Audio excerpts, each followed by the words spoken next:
السلام علیکم ورحمۃ اللہ. لا حول ولا قوة الا باللہ حسبنا اللہ ونعم الوکیل یا حی یا قیوم برحمتک استغیث لا الہ الا انت سبحانک انی کنت من الظالمین ربنا آتنا من لدنک رحمہ وہیئ لنا من امرنا رشدا. اللهم صل على محمد وعلى آل محمد وأصحاب محمد وأزواج محمد وأمة محمد أجمعين إلى يوم الدين آمين.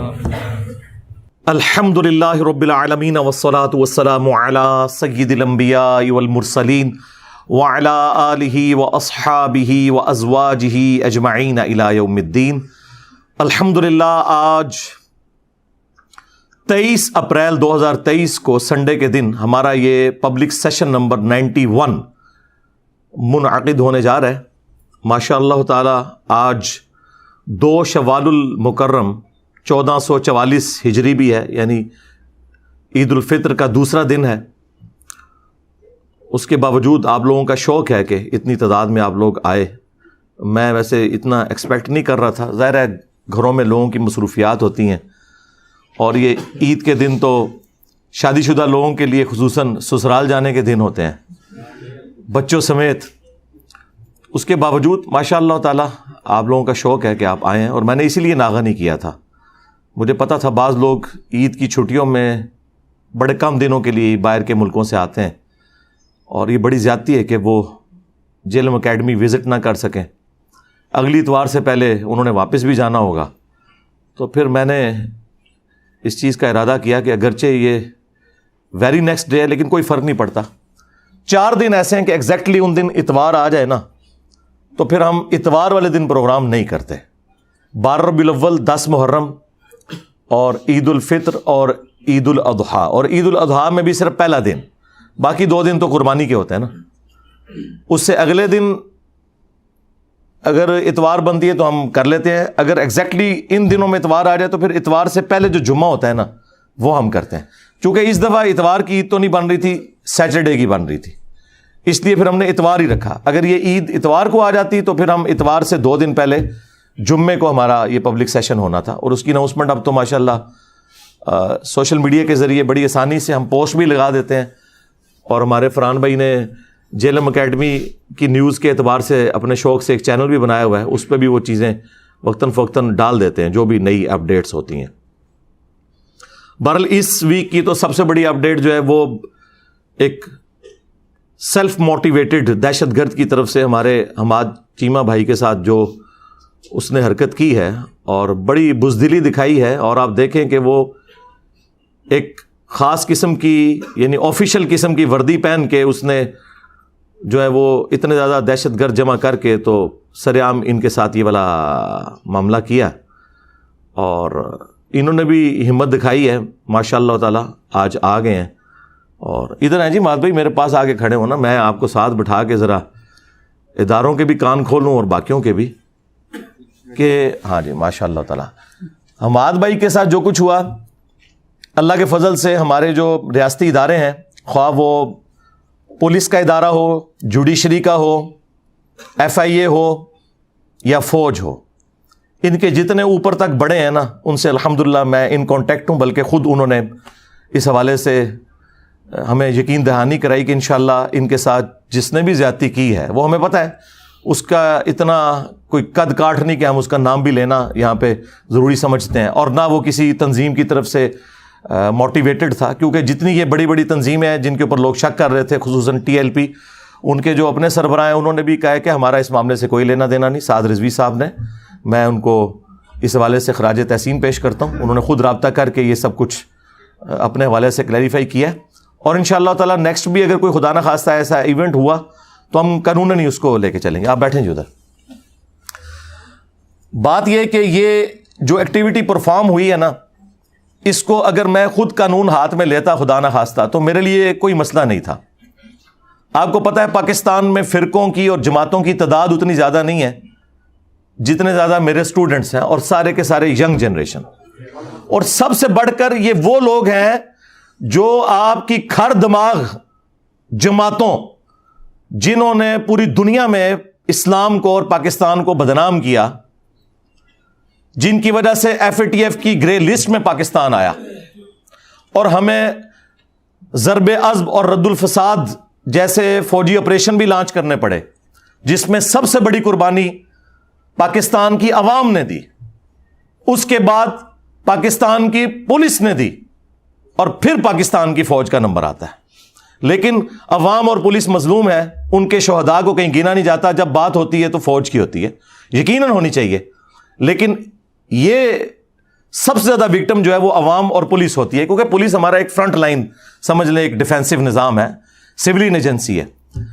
تو ان بدماش تنظیموں کے بھی جو لوگ تھے نا، ان میں سے بھی کتنے سارے لوگ ریورٹ ہو کے ہمارے سٹوڈنٹس بن چکے ہیں، یعنی آپ کی بدماشیوں کی ٹریننگ بھی انہیں حاصل ہے، اور وہ ایڑیاں اٹھا کے دیکھتے ہیں کہ سرکار اشارہ کرے، جو آپ کہیں گے ہم کر دیں گے۔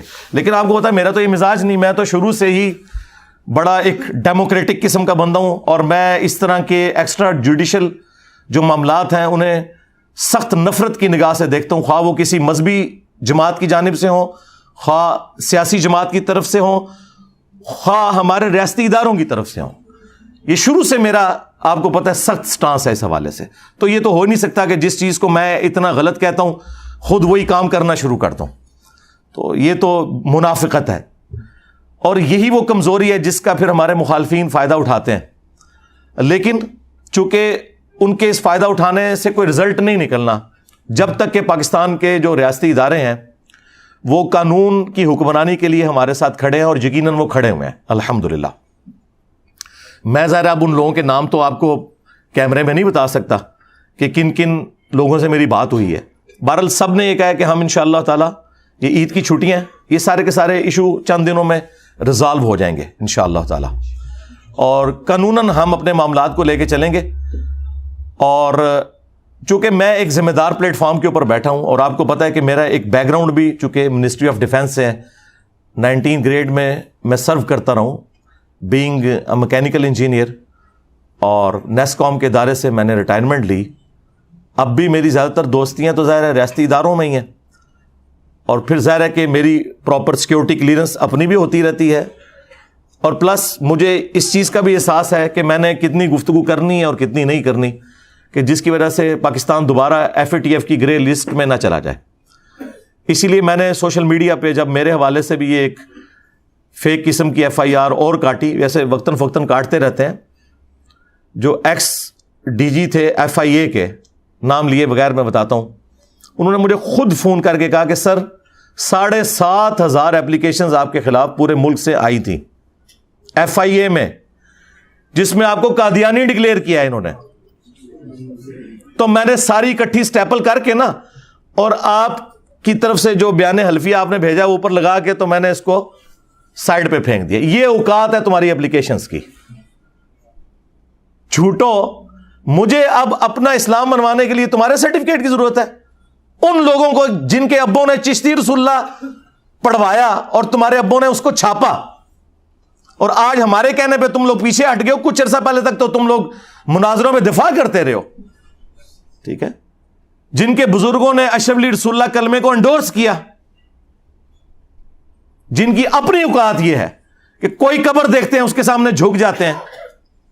توحید سے آری لوگ، اہل بیت کے گستاخ، صحابہ کے گستاخ ہمیں بتا رہے ہیں کہ جی انجینئر صاحب جو ہیں وہ اللہ کے بھی گستاخ ہیں، اللہ کے رسول کے بھی گستاخ ہیں، صحابہ کے بھی گستاخ ہیں، اہل بیت کے بھی گستاخ ہیں، اولیاء کے بھی گستاخ ہیں۔ ہاں ایک بات ٹھیک ہے کہ تمہارے بنائے ہوئے جھوٹے اولیاء جنہوں نے رسول اللہ کی ختم نبوت میں ڈاکے مارے، میں ڈنکے کی چوٹ پہ ان کا گستاخ ہوں، تمہاری نظر میں تو ہوں، کیونکہ میرے نبی سا ہے ہی کوئی نہیں، تیرے بابے تھے شاہ ہی کوئی نہیں، لے جاؤ اپنے بابے تھوں جنہوں نے اپنے نانا دے کلمے پڑھائے نے۔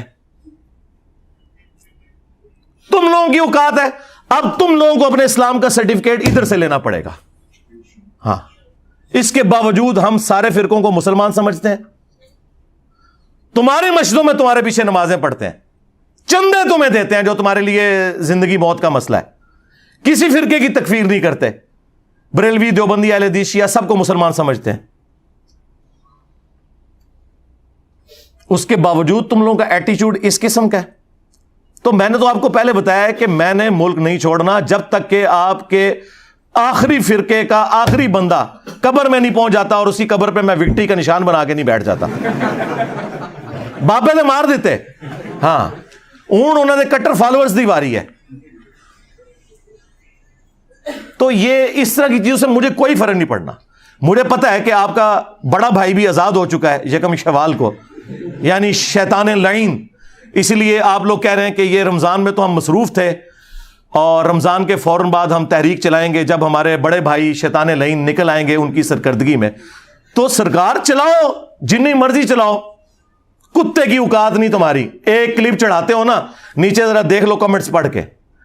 تو میں نے کوئی بندے بھرتی نہیں کیے ہوئے, نہ میرے پاس جو ہے وہ DGISPR والا بجٹ موجود ہے, نہ عمران خان صاحب والا بجٹ موجود ہے. ہاں میرے پاس کوئی بجٹ موجود نہیں ہے, یہ خود لوگ کرتے ہیں اور مزید کریں گے انشاءاللہ. اور پھر ان کی آپ چیخیں سنیں. اللہ کے بندوں, آؤٹ آف کانٹیکسٹ میری ویڈیوز کاٹتے ہو, چھوٹے چھوٹے ٹکڑے 3-3 4-4 سیکنڈ کے, جس میں میں نے حدیثیں بیان کی ہوتی ہیں. حدیث کے الفاظ کاٹ کے جو میں نے حدیث میں سے بولا ہوا ہوتا ہے نا, اس کو جناب کلپ کاٹ کے کہتے ہیں دیکھو یہ بول رہا ہے جو کہ حدیث میں لکھا ہوتا ہے. تو اس طرح کرنے سے سب کو سمجھ آ رہی ہے کہ کیا ہو رہا ہے. آپ کی ساری FIRs پہلے بھی فارغ ہوئیں, اب بھی جو کٹوائیں گے وہ ساری فارغ ہوں گی. یہ میں اس لیے بتا رہا ہوں کہ ہمارے اسٹوڈنٹس بھی میرے والے سے ذرا فکر مند رہتے ہیں, تو میں انہیں بتا دوں ہم تمام قانونی معاملات کو, سیکیورٹی ایشوز کو دیکھ کے چل رہے ہوتے ہیں. آپ لوگ بار بار جو اپنا سیکیورٹی کنسرن پیش کرتے ہیں وہ اپنی جگہ, تو سب سے زیادہ تو سیکیورٹی کنسرن جو ہے وہ دار ارکم کے لوگوں کو ہے جو یہاں کے ٹیم ممبرز ہیں. اور ظاہر ہے کہ وہ یہ ساری چیزیں بڑی کلوزلی دیکھ رہے ہوتے ہیں اور ہم ہر اینگل سے چیزوں کو لے کے چل رہے ہوتے ہیں. آپ لوگ سمجھتے ہیں کہ شاید کوئی لاپرواہی کے ساتھ یہ سارے معاملات چل رہے ہیں, ایسا نہیں ہوتا. اس لیے آپ لوگوں نے ٹینشن نہیں لینی. البتہ اگر خدا نخواستہ ہمارے ریاستی اداروں نے کہیں ہمارے ساتھ غداری کرنے کی کوشش کی یا ہمیں کوئی لالی پاپ دینے کی کوشش کی اور انہوں نے مجرمین کو نہ پکڑا, پھر ہم اس کے لیے کوئی سوشل میڈیا کے اوپر جو بھی کمپین ہے وہ چلائیں گے. پھر بھی ہم نے کوئی جتھا, کوئی پارٹی نہیں بنانی, نہ کوئی آرگنائزیشن بنانی ہے. یہ ہم پہلے بڑی بھوگت چکے ہیں, کیونکہ شروع میں تو مخلص لوگ آتے ہیں, پھر 2 نمبر لوگوں کے ہاتھ میں اس کی لیڈرشپ آ جاتی ہے. تو یہ کام ہم نے کرنا ہی نہیں. ہم شروع سے اس سارے معاملے کے خلاف ہیں. ہمارے لیے کوئی مشکل نہیں ہے بندوں کو سوشل میڈیا کے اوپر ایکٹیویٹ کرنا. میرے بھائی کسی میدان میں 5000 بندہ بھی جمع ہو جائے, جس کو یہ کہتے ہیں 1 لاکھ کا مجمع, تو 5000 بندہ ہی ہوتا ہے, تو اس کا کوئی امپیکٹ نہیں ہے. لیکن سوشل میڈیا کے اوپر اگر 500 ایکٹیو لوگ آپ کی بات کو صحیح طریقے سے آگے لے کے چلیں تو وہ 5 لاکھ کے اوپر بھی بھاری ہے. اس وقت تو ساری جنگ سوشل میڈیا کی ہے, اکانومی کی جنگ ہے.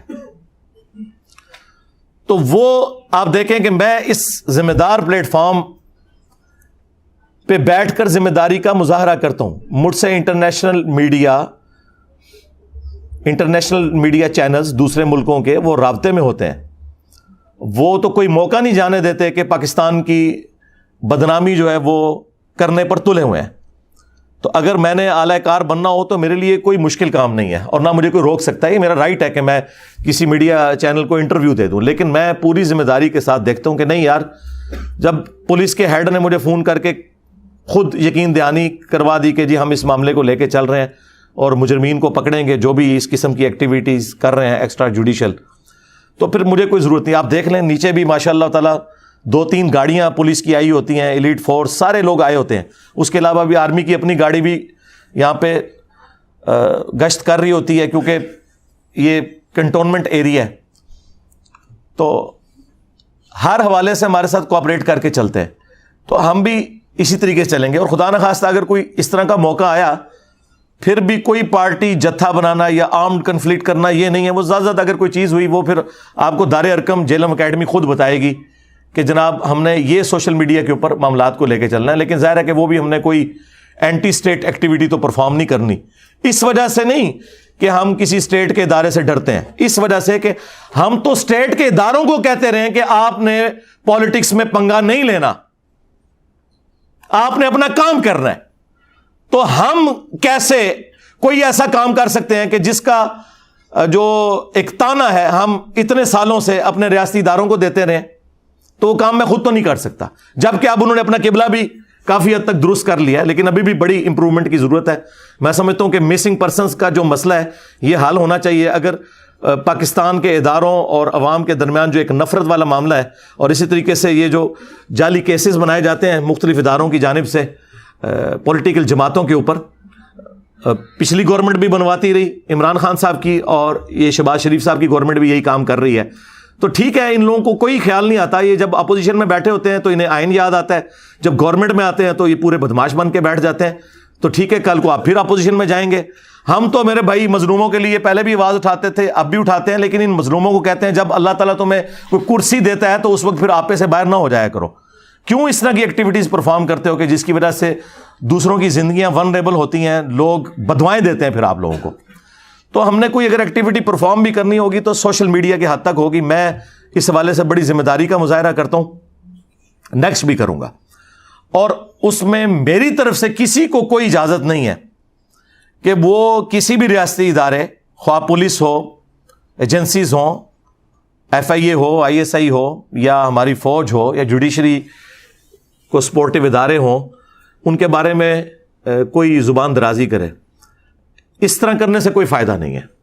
ہم علمی طریقے سے اپنے معاملات کو قانونی طریقے سے وکلاء کے مشورے کے ساتھ، سینئر وکلاء کے مشورے کے ساتھ، ان میں سے کئی ایسے ہیں جو ریٹائرڈ ججز ہیں، ایک ایک چیز لے کے چل رہے ہوتے ہیں۔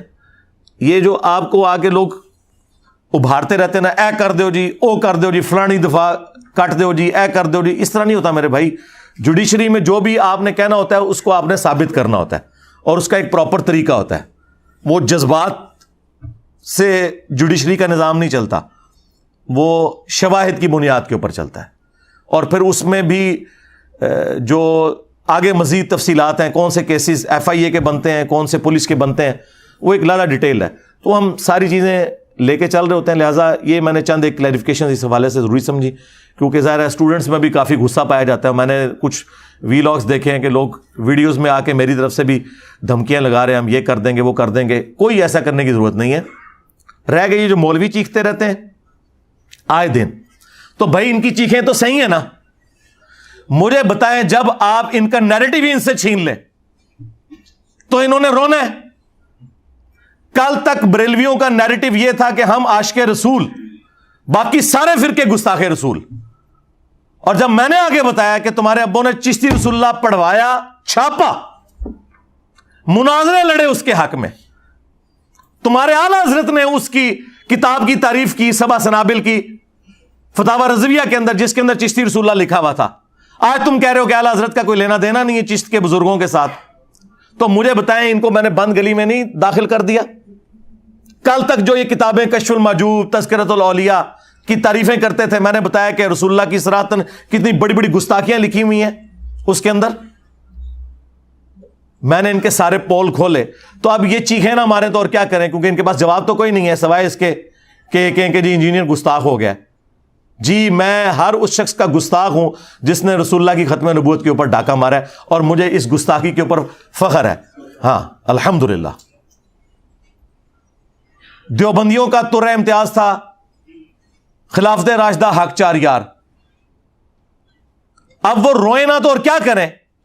انہیں کیا پتا تھا کہ خلافت راشدہ حق چار یار ہے، حق تین یار نہیں ہے۔ یہ تو پھر ہم نے آگے کھولا نا کہ پہلے خلیفہ کے مخالفین کہتے ہیں جی مرتد منکرین زکات، دوسرے خلیفہ کے مخالفین کہتے ہیں رومنز اور پرشینز کافر، تیسرے خلیفہ کے مخالفین کہتے ہیں جی بلوائی، حالانکہ وہ صحابہ اکرام بھی تھے، صلح حدیبیہ کے صاحب بھی موجود تھے، ہم کہتے ہیں بالکل ٹھیک۔ چوتھے خلیفہ کے مخالفین رضی اللہ عنہ جی، کیوں؟ اب کدھر کی حدیث علیکم بسنتی و سنت الخلفاء الراشدین المہدیین؟ اور نہیں دونوں ٹھیک۔ اچھا حضرت عثمان کی باری آئے تو دونوں ٹھیک کوئی نہیں، حضرت ابو بکر کی باری آئے تو دونوں ٹھیک کوئی نہیں، حضرت علی کے ساتھ چڑ نہیں جی، مانتے ہیں حق چار یار۔ ہم نے کہا اچھا حق چار یار ہے، پھر پانچواں جو ہے نا وہ حق چار یار میں شامل نہیں ہے، وہ کیا ہے؟ اگر حق چار یار زندہ باد ہے تو سیاست معاویہ زندہ باد نہیں ہو سکتی۔ کہتے نہیں بعد میں زندہ باد، نہیں، حضرت علی کے دور میں سیاست معاویہ کیا تھی؟ تو مجھے بتائیں چیخیں نا تو کیا کریں؟ حق چار یار کا نعرہ بھی اب یہ چینج نہیں کر سکتے. لوگ کہیں گے وہ تو حق چار یار کی بات کر رہا ہے. تم ماموں کو لے کے چل رہے ہو, اور اس ماموں کو جس نے حق چار یار کی مخالفت کی ہے. تو یہ چیخیں نا تو کیا کریں؟ اب رہ کے پیچھے وہابی. یہ تو دیوبندیوں کا حال تھا. وہابیوں کا تو نعرہ تھا اطیعوا اللہ و اطیعوا الرسول. انہیں کیا پتا تھا کہ بخاری سے 2812 نکل آئے گی. تقتلہ الفئۃ الباغیہ یدعوہم الی اللہ ویدعونہ الی النار. وہی عمار, افسوس ہے عمار, تجھے ایک باغی جماعت قتل کرے گی. تو انہیں اللہ اور جنت کی طرف بلائے گا, وہ جماعت جہنم کی طرف بلائے گی. ان کو کیا پتا تھا کہ یہ حدیث نکل آئے گی؟ اور یہ تو ایک حدیث کیا, اس کے علاوہ کتنی حدیثیں ہیں. ان کو حاکم سے روایت بتائے گی قرآن اور سنت. الموطا امام مالک والی روایت تو ہے ہی مرسل ہے, چھوٹا ہوا واسطہ ہے. اور مسلم میں جو 4 حدیثیں تھی قرآن اور اہل بیت, نہ ان کے بزرگوں کو پتا, نہ ان کے علماء کو پتا, نہ ان کی پبلک کو پتا. الٹا جن علماء نے اہل بیت کے اوپر کتابیں لکھی یا فضائل قرآن پہ کتابیں لکھی, ان میں سے قرآن اور اہل بیت میں سے اہل بیت کو ختم کر کے سنت داخل کر دیا. 3 کتابوں کے حوالے میں نے وہابیوں کے دیے تھے. تو مجھے بتائیں یہ چیخیں نا تو اور کیا کریں؟ ان کا نیریٹو جاتا رہا, کیونکہ اب ان کی عوام ان کو کہتی ہے وہ تو قرآن حدیث پیش کر رہا ہے. تم لوگ کہتے تھے قرآن حدیث, آپ کہتے ہو نہیں ہم اپنے علماء کو لے کے چلیں گے, اپنے سلف کو لے کے چلیں گے. اور سلف بھی وہ جو آلریڈی ہمارے کمپیٹیٹر ہیں. سلف میں صحابہ کو مانوں یا 2ری, 3ری, 4تھی صدی کے بزرگوں کو مانوں؟ میرا سلف تو عمار بن یاسر ہے. کبھی عمار بن یاسر کے نام کی بھی کانفرنس کی ہے؟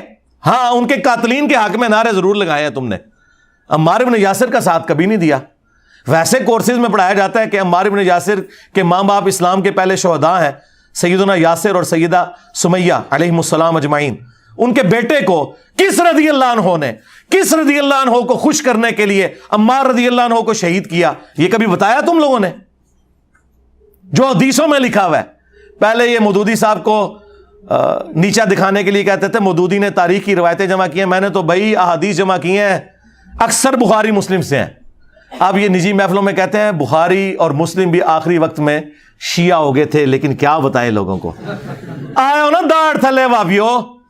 ہاں,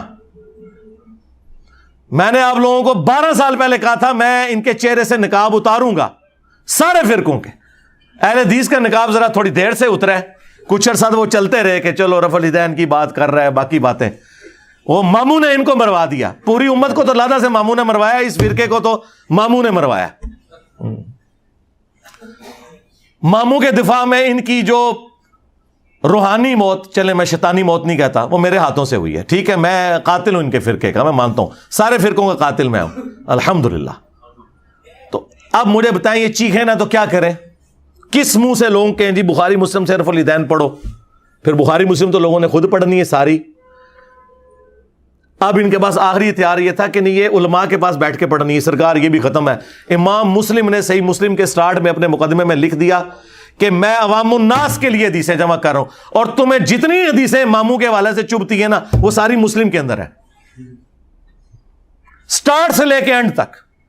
صحیح مسلم 240, علی سے محبت نہیں رکھے گا مگر مؤمن, علی سے بغض نہیں رکھے گا مگر منافق. ہاں 6220 کہ سعد ابن ابی وقاص کو تمہارا ماموں کہتا ہے کہ تمہیں کون سی چیز مانے ہے کہ تم علی ابن ابی طالب کے اوپر سب نہیں کرتے, ابو تراب کے اوپر. اور ان کا امام ابن تیمیہ خود مان کے گیا کہ وہ سب کرنے کا حکم دے رہے تھے. انہوں نے کہا جی سب سے مراد تنقید ہے, تو وہ ہم نے کہا کہ صحیح مسلم میں ہی آگے پڑھ لو 6229 میں, لعن اللہ ابو تراب, ابو تراب پر لعنت. اور حکمران کہہ رہا ہے یہ, جو گورنر ہے, کوئی مجہول آدمی نہیں ہے, گورنر آل امیہ کا. اور یہ سب کچھ صلح حسن کے بعد ہو رہا ہے جی. تو صلح حسن تو ختم ہو گئی. صلح حسن یہ ہوئی تھی کہ حسن کے باپ پہ لعنت بھیجی جائے ان کی شہادت کے بعد. جنہوں نے لعنت بھیجی, بھجوائی, یا اسے سپورٹ کیا, یا آج اس کا دفاع کر رہے ہیں, ان سب پہ اللہ کی لعنت, اللہ کے فرشتوں کی لعنت, تمام لعنت کرنے والوں کی لعنت. اچھا یہ کہتے ہیں ہم پہ لعنتیں بھیجتا ہے, تو چھڑ دو نا لعنتیہ دا دفاع کرنا. میں نے تو جنرل بھیجی ہے. اچھا پتہ ہے انہوں, ہاں پتہ ہے انہوں. ویسے تو کہتے ہیں ہم صحابہ کا دفاع کر رہے ہیں. حضرت علی صحابی نہیں ہے؟ ان سے بڑا صحابی کون ہے؟ وہ آل البیت بھی ہیں, حضور کے داماد بھی ہیں, اور حضور کی آل محمد ان سے چلی ہے صلی اللہ علیہ وآلہ وسلم. اور چلو یار صحابی مان کے ہی دفاع کر لو مولا علی کا. اب وہ ساری حدیثیں مسلم شریف میں ہے.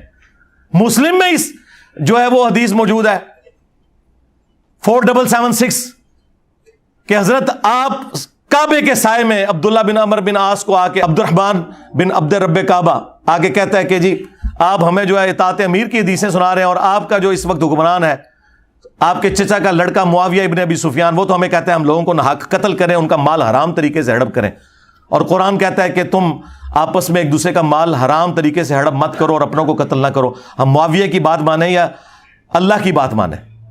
تو وہ بھی تھوڑی دیر خاموش ہو کے سر اٹھاتے ہیں اور کہتے ہیں کہ معاویہ کی اطاعت کرو صرف ان کاموں میں جس میں وہ اللہ کے مطابق تمہیں چلائے, اور جس میں وہ اللہ کی نافرمانی کرے تم اس کی نافرمانی کرو. یہ بھی تو مسلم شریف میں ہی لکھا ہوا تھا نا. کیا کریں گے, روئے نہ تو اور کیا کریں. اور امام مسلم نے کہا کہ میں حدیثیں عوام کے لیے لکھ رہا ہوں کہ جنہیں صحیح اور ضعیف کا فرق نہیں پتا وہ یہ میری کتاب پڑھ لیں. اور امام مسلم کے استاد ہیں امام بخاری, جو حدیثیں عمار لے کے آئے ہیں. امام مسلم نے تو بس اتنی حدیث لی تھی نا کہ عمار کو باغی جماعت قتل کرے گی. امام بخاری نے اگلا حصہ بھی لیا کہ عمار انہیں اللہ اور جنت کی طرف بلائے گا, وہ جماعت جہنم کی طرف بلائے گی. جی امام بخاری تو پھر وہ حدیث بھی لے کے آئے کہ جب تلوار کی دھونس کے اوپر 4827 نمبر حدیث, تمہارے ماموں نے اپنی زندگی میں یزید کے حق میں بیعت لینا شروع کر دی, اور صحابہ کرام جو مخالفت پہ کھڑے ہوتے تھے ان کو تم لوگ جیلوں میں ڈلواتے تھے, قتل کرواتے تھے. آج میرا ٹاپک نہیں ہے, جسے شوق ہے نا تو میری کربلا کے اوپر ویڈیوز دیکھیں. میں نے آپ لوگوں کو کہا تھا کربلا اب آپ کو قیامت تک ہانٹ کرے گی. کسی امت نے یہ کام نہیں کیا کہ ان کا نبی ابھی قبر میں جائے اور 50 سال نہ گزرے اور ان کی پوری اولاد کو تم لوگ ذبح کر دو. یہ تمہاری جان نہیں چھوٹنی. امام مسلم ہی نے قرآن اور اہل بیت والی حدیث لے لی نا, اوپر تلے 4 حدیث 6225 سے 6228 تک, کہ 2 بھاری چیزیں چھوڑ کے جا رہا ہوں اپنے بعد. پہلی چیز اللہ کی کتاب ہے, اور یہ خطبہ حجۃ الوداع کے بعد کا خطبہ ہے. حضور نے اپنی وفات سے 2.5 مہینے پہلے خطبہ دیا ہے. لوگوں آگاہ ہو جاؤ میں بھی ایک انسان ہوں, قریب ہے کہ اللہ کا قاصد یعنی موت کا فرشتہ میرے پاس آئے اور میں اس کی دعوت قبول کر لوں. میں اپنے بعد تم میں 2 بھاری چیزیں چھوڑ کے جا رہا ہوں. ان میں سے پہلی چیز اللہ کی کتاب ہے. تم اللہ کی کتاب کو پکڑو, اپنا تعلق اس کے ساتھ مضبوط کرو. اللہ کی کتاب اللہ کی رسی ہے, جو اسے پکڑے گا ہدایت پہ ہوگا, جو چھوڑ دے گا گمراہ ہو جائے گا. اور دوسری بھاری چیز میرے اہل البیت ہیں. میں تمہیں اپنے اہل البیت کے معاملے میں اللہ کا خوف دلاتا ہوں. میں اپنے اہل البیت کے معاملے میں تمہیں اللہ کا خوف دلاتا ہوں. 3 دفعہ آپ نے فرمایا, لیکن امت الٹ چلی, نہ قرآن کو پکڑا اور نہ اہل بیت کو زندہ چھوڑا. یہ پلیٹ فارم غدیر خون پہ کھڑا ہے. بتاؤ ایسی توحید آج تک کسی نے بیان کی تھی؟ قرآن کی توحید, پیور قرآن کی توحید. یہ تو پرانے بابوں کا بھی نام بڑے احترام سے لے کے نا جھوٹ بولتے تھے, نہیں انہوں نے نہیں کام ڈالا, پچھلوں نے ڈالا ہے. میں نے کہا نا, جس نے کام ڈالا ہے ایک ایک کو ننگا کیا, خواہ وہ رسول اللہ کے زمانے میں تھا کوئی یا آج تھا. اور اہل بیت کا دفاع تو جن لوگوں نے اہل بیت کے نام کے اوپر پچھلے 1200-1300 سال سے چندے کھائے اور صرف رونا اور ماتم کیا, انہوں نے بھی نہیں اتنا کیا جتنا الحمدللہ ہم نے اہل البیت کا دفاع کیا. اور یہ اہل بیت کے اوپر کوئی احسان نہیں ہے, یہ میں نے اپنی آخرت کے لیے کیا ہے. یہ نہ کوئی سمجھے کہ میں نے جا کے کو مولا علی کو کہنا ہے کہ دیکھیں جی میں تھوڑا وفادار نکلے. نہ, یہ میں نے اپنی آخرت کے لیے کیا, کیونکہ یہ میرے نبی کی وصیت تھی کہ میں تمہیں خوف دلاتا ہوں اہل بیت کے معاملے میں. یعنی خوف یہ ہے کہ اس زمانے میں ان کا ساتھ دے کے مخالفین کے ساتھ جنگ کرنی ہے, اور اس زمانے میں مخالفین کو تم نے ایکسپوز کرنا ہے اور مولا علی کا دفاع کرنا ہے. تو اللہ کے فضل سے کر رہے ہیں. بتاؤ, اہل حدیث کے پاس ایک توحید تھی. اب لوگ کہتے ہیں توحید, یار آپ لوگ کیا بیان کرتے ہیں, آپ تو پورا کا پورا نیریٹو اب ماموں کے دفاع پہ لے کے چلیں. توحید کا کام ہی تم سے چھن گیا. دیکھ لو سارے کلپ. اور سب سے بڑی بات, کتنے عرصے سے کوئی بھی ایک دوسرے کے خلاف کلپ نہیں بنا رہا, سارے کلپ میرے اوپر آ رہے ہیں. ایک میری ویڈیو چڑھتی ہے, ایک فرقے والا اس پہ اپنا نیریٹو دیتا ہے. یعنی میں اب ڈیسائیڈ کروں گا کہ آمدہ اسلام کا ٹاپک کون سا ڈسکس ہونا ہے. ہاں یہ تمہاری اوقات ہے. بٹھا کے جناب تم نے مفتی اعظم شوکیسوں میں رکھے ہیں, نکالو انہیں باہر, آواز لگواؤ ان کو, پتا چلے کس کام کے ہیں. انجینئر صاحب جو بولتے ہیں وہ ٹاپک بنتا ہے. جس ٹاپک پہ انجینئر صاحب بولتے ہیں وہ ٹاپک تمہارے لیے امپورٹنٹ ہو جاتا ہے. آپس میں ایک دوسرے سے تو دیکھیں, جو ان کے بزرگ نہیں اتحاد امت کروا سکے کیونکہ ان کی تو کبھی نیت ہی نہیں تھی, وہ ایک دوسرے کو اسلام سے باہر نکال کے گئے ہیں. وہ آپ نے نیو ٹی وی کے اوپر دیکھ لیا نا پروگرام, ہاں وہ اس کا انسینسرڈ بھی ہم نے چڑھا دیا ہے. چلو جی یار, تو انو سکون آ گیا نا. جڑے میرے اسٹوڈنٹ مجھے کہتے تھے جی اے ذرا علماء نال بیٹھو نا جی, ذرا سامنے بیٹھ تک لیا جے کیوں ہوندا جے انہاں نال اینج نسدے جے. اس بات پہ تیار نہیں ہوئے کہ ایک دوسرے کو مسلمان کے کہتے ہیں. ہم کافر نہیں کہتے, مطلب کیا کافر مانتے ہیں, کہیں گے نہیں. میں کہ نا میں تولیہ پھیریا تواڈے منہ تے. کہتے ہیں جی آپ کی مرضی کی تحریر نہیں لکھی جائے گی. سرکار آپ کے بابے جب اسلام سے نکال کے گئے تھے, جو وہ تحریریں لکھ کے گئے تھے وہ میری مرضی کی لکھ کے گئے تھے, تو انہی تحریروں کو ریورس کروانا ہے نا. اگر احمد بریلوی صاحب کہہ رہے ہیں کہ دیوبندی, اہل حدیث, شیعہ اور قادیانی کافروں کو بھی ان میں شامل کر کے کہہ رہے ہیں یہ سب کے سب 1,00,000 دفعہ بھی اللہ کا نام لیں تو ذبیحہ مردار رہے گا, یہ مرتد اور واجب القتل ہے. جب اعلیٰ حضرت کی لکھ کے گئے ہیں تو اب میں بریلویوں سے نہیں لکھواؤں گا کہ بالکل اس کے اپوزٹ لکھیں کہ ان سب کا ذبیحہ حلال ہے, یہ سب کے سب مسلمان ہیں, یہ واجب القتل نہیں ہے, یہ ہمارے امام ہیں, ہم ان کے پیچھے نمازیں پڑھیں گے, انہیں چندے دیں گے. یہ ڈیمانڈ میری غلط تھی. اگر بریلویہ کتاب کے اندر کفر جو ہے وہ احمد بریلوی کی طرف منسوب کر کے سان لائی ظہیر کیا ہے, اور آج جو ہے وہ ایک دماد بیٹھا ہوا ہے ادھر اور ایک ماموں کا وہ بھانجا بیٹھا ہوا ہے ان کا نواسا, تو میں اس سے ڈیمانڈ نہیں کروں گا کہ یار ان سے یہ لکھواؤ کہ تمہارے ابوں کی چیزوں کو انڈو کریں. جی پیام پاکستان لکھ دیتا ہے, اور لکھانے والے بھی بیچارے تہاڈی چلاکیاں تو نہ واقف, اور لکھنے والے اتنے چلاک کے انہوں نے اپنی مرضی دی سٹیٹمنٹ لکھ دی تھی. ہوں پیام پاکستان ہوئے گا جو میں کہاں گا, تو ہڈی ایسی تھی تیسی فراڈ لایا جے قوم نال. ٹھیک ہے, تو یہ ان کی 2 نمبریوں کو اسی طریقے سے ہی ٹیکل کرنا تھا. جو لوگ ہمیں 8 سے 12-13 سال پہلے سمجھاتے تھے نا انجینئر صاحب ہاتھ ہولا رکھو, ان کو تو اب سمجھ آ گئی ہوگی کہ ہاتھ بھاری رکھنے والی دنیا چینج آئی ہے. اولا رکھنے والے کتنے آئے ہیں, اپنی موت مر گئے. دنیا نے کبھی ایسی چینج دیکھی تھی؟ یہ چینج ساری کی ساری صرف اس وجہ سے آئی ہے کہ میں نے ان کے ہینڈلرز کو پکڑا ہے, جس کا جو ہینڈلر تھا اور کیسا ایکسپوز کیا. تو نیو ٹی وی والوں کی میں سمجھتا ہوں بڑی دلیری ہے, انہوں نے وہ پروگرام چلایا بھی ہے, اور انہیں تو خیر اندازہ نہیں تھا. میں نے تو ساتھ پھر ریکارڈنگ تو ظاہر ہے اپنی پیرلل میں کرنی تھی. ابھی تو ایک اور پروگرام ریکارڈ ہوا ہے نصر اللہ ملک صاحب کے ساتھ, ہاں وہ انشاءاللہ آج اتوار ہے نا, آج رات کو 10 بجے وہ لائیو نیو کے اوپر چلے گا, اور اس کے بعد ریکارڈنگ بھی اس کی آ جائے گی یوٹیوب کے اوپر. ہم نے اپنی بھی ریکارڈنگ کی ہوئی ہے, لیکن پہلے ان کی ویورشپ آ جائے, اس کے بعد ہم اپلوڈ کریں گے. یہ بھی دیکھیں میں نے رمضان بھی گزرنے کے بعد اسے اپلوڈ کیا ہے, صرف اس لیے تاکہ وہ ان کی اپنی ویورشپ آ جائے. تو بڑی جرت دکھائی ہے انہوں نے ہر ٹاپک مجھ سے ڈسکس کیا, علماء کے حوالے سے, گستاخیوں کے حوالے سے, بلکہ وہ ان کے پروڈیوسر بتا رہے تھے آپ واحد ایک مذہبی پلیٹ فارمز ہیں جن کا انہوں نے انٹرویو کیا ہے. تو یہ میں اپنے لیے بڑی آنر سمجھتا ہوں, ایک بڑے لیول کا اینکر, بڑا سنجیدہ, بڑے اچھے طریقے سے متانت سے گفتگو کرنے والا بندہ, ایک سینئر اینکر. باقی تو خیر کیمرے اٹھا کے اینکر بن گئے ہوئے ہیں, یہ پراپر وہ پورے فیزز سے جرنلسٹ سے ہوتے ہوئے اینکر تک پہنچے. ان کا وہ آج رات کو 10 سے 11 کے درمیان وہ نیو ٹی وی کے اوپر لگے گا پروگرام, اور اس میں آپ کو کافی ساری اور باتیں بھی پتہ چل جائیں گی میرے حوالے سے. تو میں آپ کو بتا رہا ہوں ان کے اخلاص کا لیول یہ دیکھ لیں کہ جب بھی اٹھتے ہیں مجھے قادیانی ڈکلیئر کرتے ہیں اور ساتھ کہیں گے جی مرزا آ گئے. بھائی آپ کے جوائنٹ چیف اس وقت جو ہے نا ساحر شمشاد مرزا, ان کے نام میں مرزا کسی مولوی کو نہیں نظر آ رہا. اور میں مرزا اس وقت تھا, اور میرے ابا جی کے نام کے ساتھ مرزا اس وقت لکھا جاتا تھا جب تمہارے میلاد کے اشتہاروں کے اوپر میرے ابو کا نام لکھا ہوتا تھا موانے خصوصی. اس ٹائم نہیں تھا تمہیں مرزا نظر آتا. ہاں تو یہ اللہ نے اس لیے کروایا تم سے, اور شیطان کو کھلی چھٹی دی کہ تم پہ مسلط ہو جائے تاکہ تم لوگ ننگے ہو جاؤ عوام کے سامنے, کہ اس شخص کو قادیانی کہہ رہے ہو کہ جس نے غلام احمد قادیانی دجال کا علمی محاسبہ کیا. جائیں میری ویڈیوز دیکھیں, دنیا میں اس وقت صرف میری ویڈیوز ہیں علمی محاسبے کے اوپر, باقی سب نے صرف اس کو گالیاں نکالی ہیں.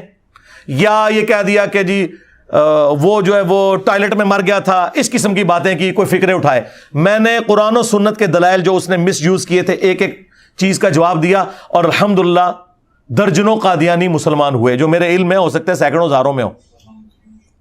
لیکن ہم نے چندے نہیں اکٹھے کرنے ہوتے مجلس تحفظ ختم نبوت کی طرح یا اور جماعتوں کی طرح. کیا آؤٹ پٹ ہے؟ تم لوگوں نے کون سا علمی رد کیا ہے مجھے بتاؤ. علمی رد اس دن مانوں گا جس دن تم چشتی رسول اللہ اشری رسول اللہ کو بھی غلط کہو گے. کبھی نہیں کہتے، کیونکہ اگر اس کو غلط کہیں گے تو اپنی پبلک چندہ دینا چھوڑ دے گی. ان کے بڑوں سے بات ہوئی ہے، کہتے ہیں جناب اس پہ نہیں ہم بول سکتے، یہ انجینئر صاحب ہمارا کمزور پوائنٹ پکڑتے ہیں. میں کہتا ہوں جی اس لیے پکڑا ہے کہ پھر اپنی تنظیموں کے نام ختم نبوت نہ رکھو، اینٹی قادیانی رکھو.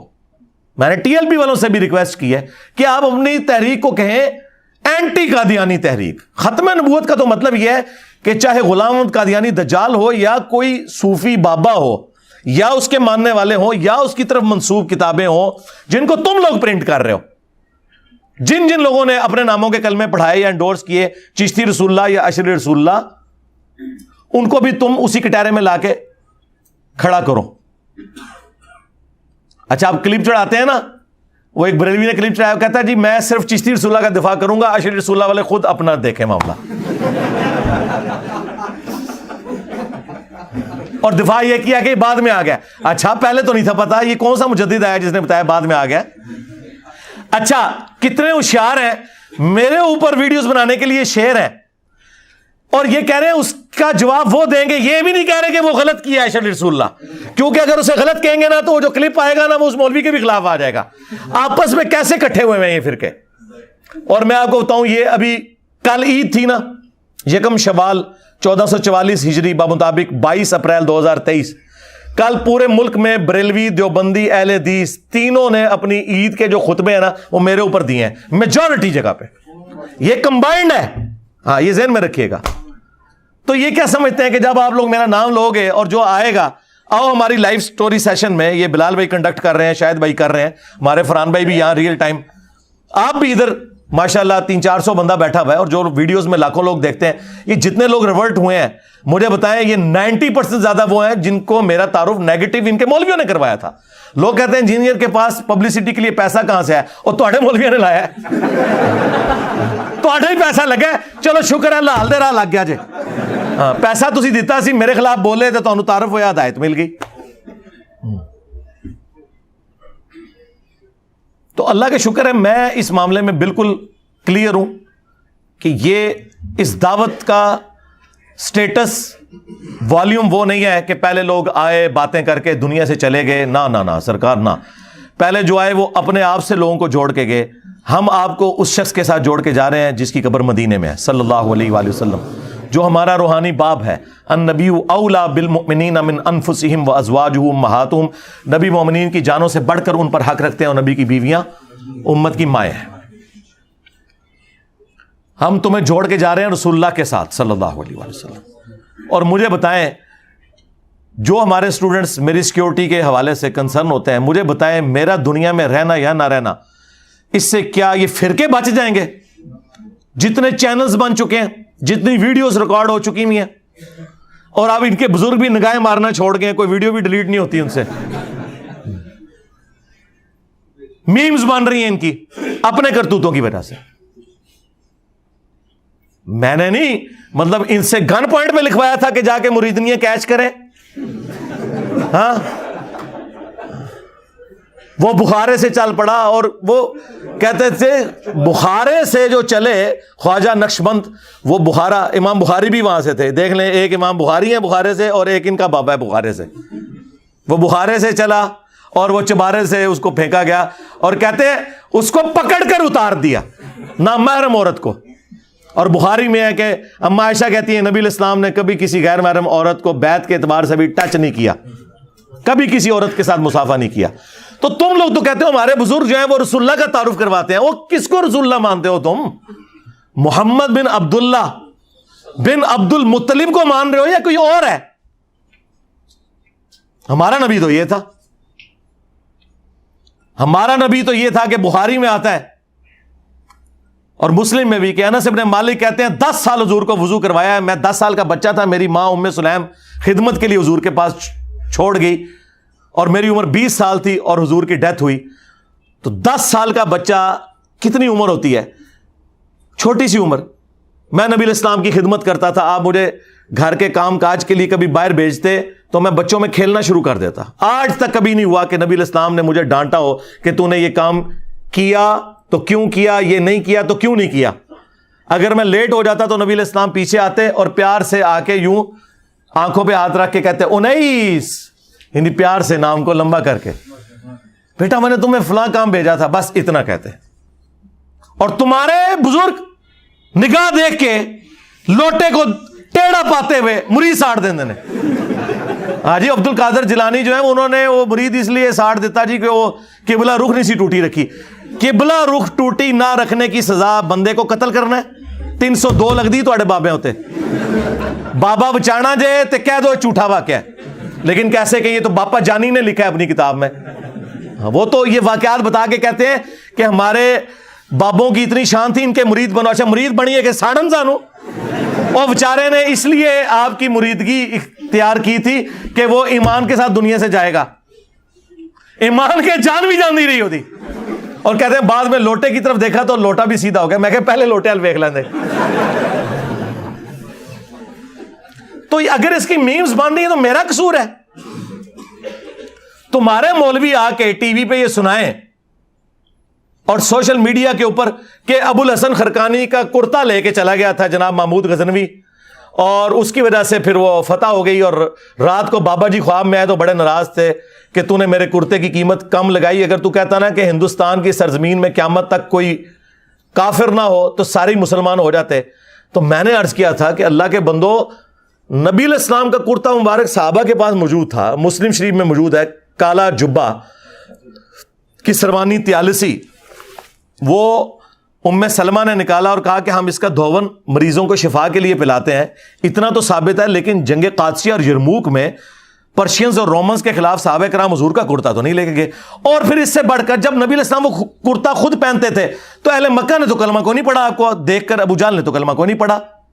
اور تمہارے بابے کے کرتے کا واسطہ دے کے پورے انڈیا کے ہندو مسلمان ہو جاتے. آج بھی انڈیا پاکستان میں آلموسٹ 70% سے زیادہ ہندو ہیں, ہم ابھی بھی 30% ہیں.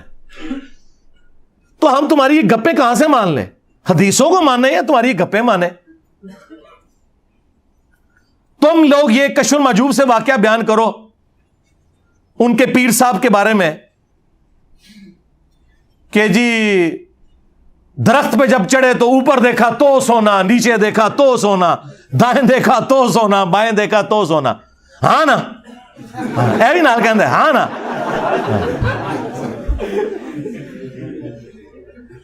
استنجے کے لیے ڈھیلا اٹھانے لگے تو سونا ہی سونا. تو سرکار پھر ہم آپ سے پوچھیں گے نا, بابا جی بابا جی, ہاں اگر آپ سونا نکال سکتے ہو یوں ہوا میں تو دیش کی غریبی کیوں نہیں مٹا دیتے بابا جی؟ ہاں اللہ کے بندو, سورہ توبہ پڑھو, 92 نمبر آیت ہے. غزوہ تبوک کے موقع پر نبی علیہ السلام کو جو وہ رکت انگیز منظر اللہ نے کھینچا ہے کہ نبی یہ عرابی بادیہ نشین لوگ جن کے پاس کوئی سواری نہیں ہے, ریسورسز نہیں ہے, غزوہ تبوک میں رومن امپائر کے خلاف لڑنے کے لیے اس وقت مین پاور کی بھی ضرورت ہے, 1.5 لاکھ کی فوج ہے, صحابہ صرف 30,000 ہے. یہ تمہارے پاس اس حال میں آتے ہیں کہ یا رسول اللہ ہمارے لیے کوئی سواری اور جانے کا بندوبست کر دیں, ہم آپ کے ساتھ جہاد میں شامل ہوں گے. تو تم کہتے ہو میں کوئی ایسی چیز نہیں پاتا کہ میں تمہیں سواری دے سکوں یا تمہاری فائنینشیل ہیلپ کر سکوں. تو تم دیکھتے ہو کہ یہ لوگ تمہاری بارگاہ سے اس طرح پلٹتے ہیں کہ ان کی آنکھیں آنسوؤں سے تر ہوتی ہیں اس غم کے سبب کہ یہ اپنے نبی کے ساتھ شامل نہیں ہو سکیں گے. سورہ توبہ آیت نمبر 92. تو رسول اللہ نے نیچے دیکھا تو سونا, اوپر دیکھا تو سونا کیوں نہیں ہوا؟ سیدنا عثمان غنی رضی اللہ تعالیٰ عنہ نے جو ہے وہ 700 اونٹ اور سونے کے دیدار دیے, کچھ صحابہ کو اکاموڈیٹ انہوں نے کیا, انہوں نے بھی کوئی درخت سے نہیں توڑا تھا. تو بعد کے بابے کس نے کہتے ہیں ہم درختوں کو سونا بناتے ہیں؟ جھوٹ بولتے ہو اور نام لیتے ہو صحابہ کے, اہل بیت کے. کھولو صحیح بخاری, حضرت ابو بکر کو جب خلیفہ بنایا گیا تو انہوں نے کہا کہ لوگوں دیکھ رہے ہو کہ میرا کاروبار بڑا اچھا چل رہا ہے لیکن اب خلافت کی ذمہ داری اگر تم نے مجھ پہ ڈالی ہے تو پھر میں اپنا کاروبار نہیں چلا سکوں گا، تو میرے بیوی بچے کہاں سے کھائیں گے؟ میں تو نیچے دیکھ کے سونا نہیں بنا سکتا۔ تو صحابہ نے مشورہ کر کے ان کا ایک مہاجر کے برابر وظیفہ مقرر کیا بیت المال سے۔ ابو بکر صدیق رضی اللہ تعالیٰ عنہ جو امت میں 4 ٹاپ کے لوگوں میں آتے ہیں خلفائے راشدین میں، ابو بکر، عمر، عثمان، علی رضی اللہ عنہم اجمعین وعلیہم السلام اجمعین، وہ تو مسلح اٹھا کے سونے نہیں کرتے تھے۔ کہانیاں سنیں، پھر کہتے ہیں جی وہ سری سختی کا پیشاب دیکھ کے کلمہ پڑھ لیا جی ایک یہودی نے۔ ہائے ہائے، اللہ کے بندو، رسول اللہ دنیا میں رو رو کے دعائیں کرتے رہے، ایک ایک بندے کے دروازے پہ دستک کرتے تھے، تب بھی لوگوں نے اسلام نہیں قبول کیا۔ تم کہہ رہے بزرگوں کے پیشاب دیکھ کے؟ اور جی بایزید بستامی جو ہے نقاب کر کے چلتے تھے، جو بھی دیکھتا تھا کلمہ پڑھ لیتے۔ دیکھو اندازہ کرو، او کی چاندے سارے جنم ہی جان۔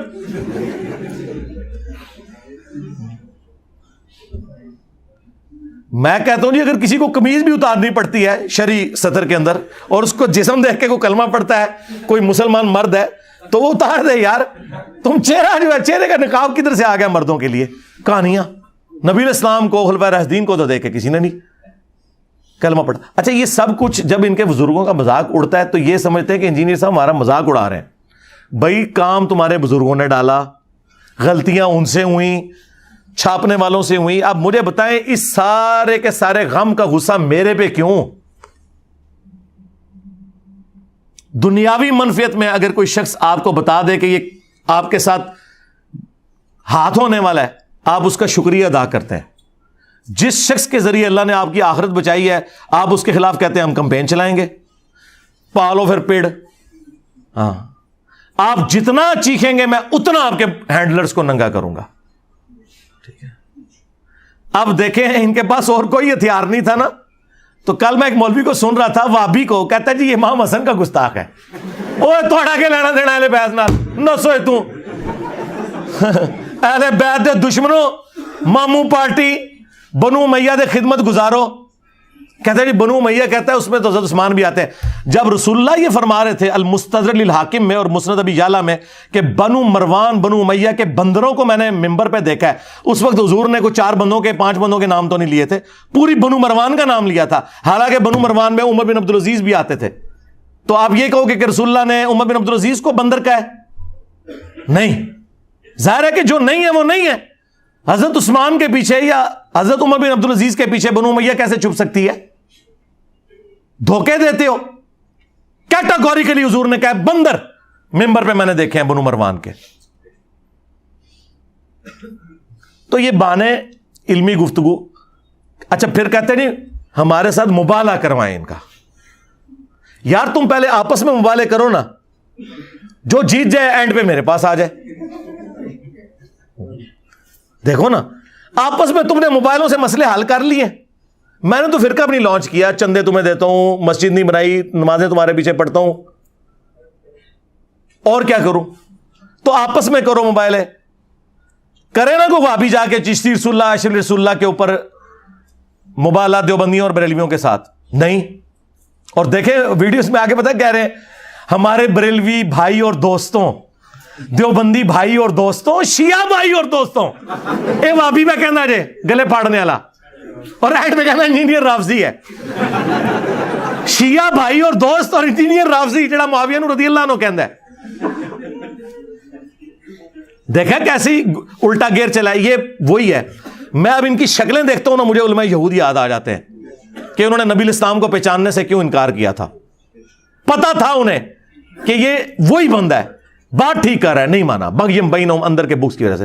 انہیں بھی پتا تھا منہج یہی ہے، لیکن یہ اسی ضد پہ اترے کہ علماء یہود کہا کرتے تھے کہ مسلمانوں سے تو بت پرست بہتر ہے، اور سورہ النساء میں اللہ نے ان کا یہ قول نقل کیا ہے کہ یہ کہتے ہیں کہ مشرکین عرب مسلمانوں سے بہتر ہیں، حالانکہ انہیں پتا تھا کہ مشرکین عرب تو موسیٰ علیہ السلام کو مانتے ہی نہیں، مسلمان تو نہ صرف موسیٰ علیہ السلام کو مانتے ہیں بلکہ 17 مہینے بیت المقدس کی طرف رخ کر کے نماز پڑھی ہے، انہوں نے ہر چیز زیرو سے ملٹیپلائی کر دی۔ جس طرح وہابی میرا رفع الیدین زیرو سے ملٹیپلائی کر رہے ہیں، میرا توحید کا عقیدہ زیرو سے ملٹیپلائی کر رہے ہیں ایک ماموں کو بچانے کی خاطر۔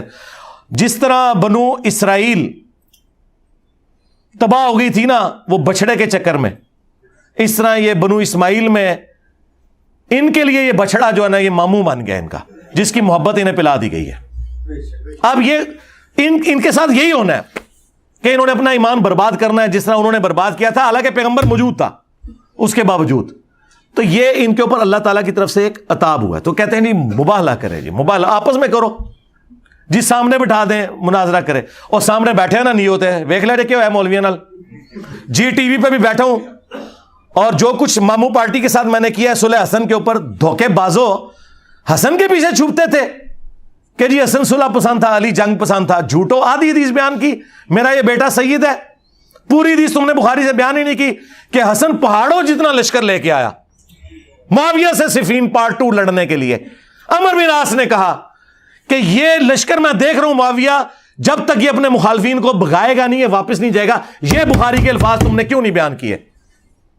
تو پھر معاویہ نے کہا کہ کیا کریں رضی اللہ عنہ، پھر نہ کہ رضی اللہ عنہ چھاٹ دیتا ہے، کیا کریں؟ ان کا صلح کرتے ہیں، اور سورۃ الانفال میں لکھا ہے اگر جنگ میں کافر بھی صلح آفر کرے نا تو کر لینا، نبی الاسلام نے کی تھی صلح حدیبیہ۔ یہ صلح اگر معاویہ ابن ابی سفیان حضرت علی کو آفر کرتے تو وہ بھی قبول کر لیتے، اور صلح کا مطلب ہی ہے شرائط کے اوپر۔ جی صلح حدیبیہ میں امپلائڈ ہے کہ شرائط ہیں، دونوں طرف جب پارٹیاں بیٹھتی ہیں صلح کسی ٹریٹی کے اوپر ہوتی ہے۔ وہ میں نے ان کی صلح حسن کے پیچھے جو چھپتے تھے پھر میں نے بتایا وہ منسوخ ہو گئی، کسی شرط پہ عمل نہیں ہوا سوائے ایک جو آل البیت کو مال غنیمت میں اللہ نے حصہ رکھا تھا سورۃ الانفال میں وہ ملتا تھا، باقی سارے کے سارے معاملات ویسے ہی جاری رہے۔ اور سب سے بڑی بات کربلا ہو گئی، حسن نے اس لیے صلح کی تھی کہ میرے بھائی کو یوں قتل کیا جائے،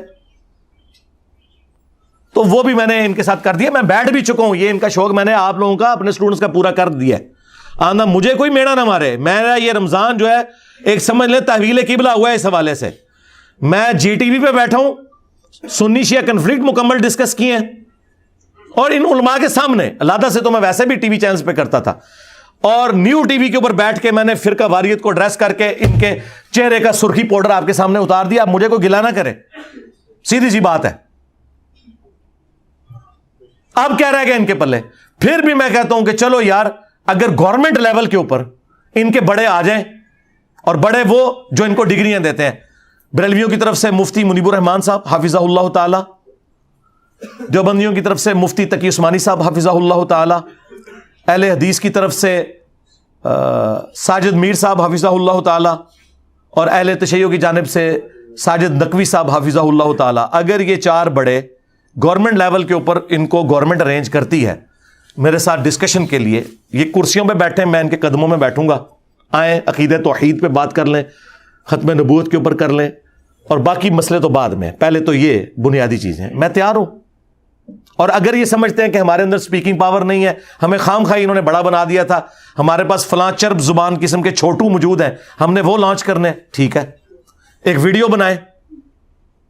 یہ کہہ رہے ہیں پہلے کہتا تھا لکھ کے دیں، میں نے پہلے دن سے ویڈیو کی ڈیمانڈ رکھی ہے، اور مولویوں بنو امیہ کی چالیں جہاں ختم ہوتی ہیں میری عقل وہاں سے سٹارٹ ہوتی ہے۔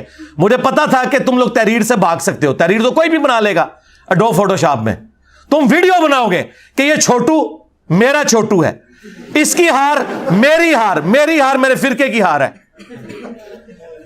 اور وہ ویڈیو میں چڑھاؤں گا، اس کے رائٹس میرے پاس ہوں گے، میں عوام کو بتاؤں گا، میں بیٹھ جاؤں گا، اور ٹائم قیامت تک جائے تو آنے والی نسلیں کوئی بندہ بیٹھ جائے۔ میں نے اتنا کچھ ریکارڈ کروا دیا کہ اب یہ جتنے بھی یہ نئی کوئی پخیں چھوڑتے ہیں تو میں اپنے اسٹوڈنٹس کے چینل سے کہتا ہوں اس کو جواب دو۔ اب یہ جی ایم بھائی نے سارے مولویوں کے جواب ایک ایک کر کے چڑھائے ہیں نا رائے ہدایت چینل کے اوپر، وہ لگتا ہے کہ انہی کو میں نے ایڈریس کیا ہوا ہے، مجھے پتا ہے یار انہوں نے آندھا بھی جو باتیں کرنی ہے میں نے وہ بھی ریکارڈ کروا دی ہوئی ہیں۔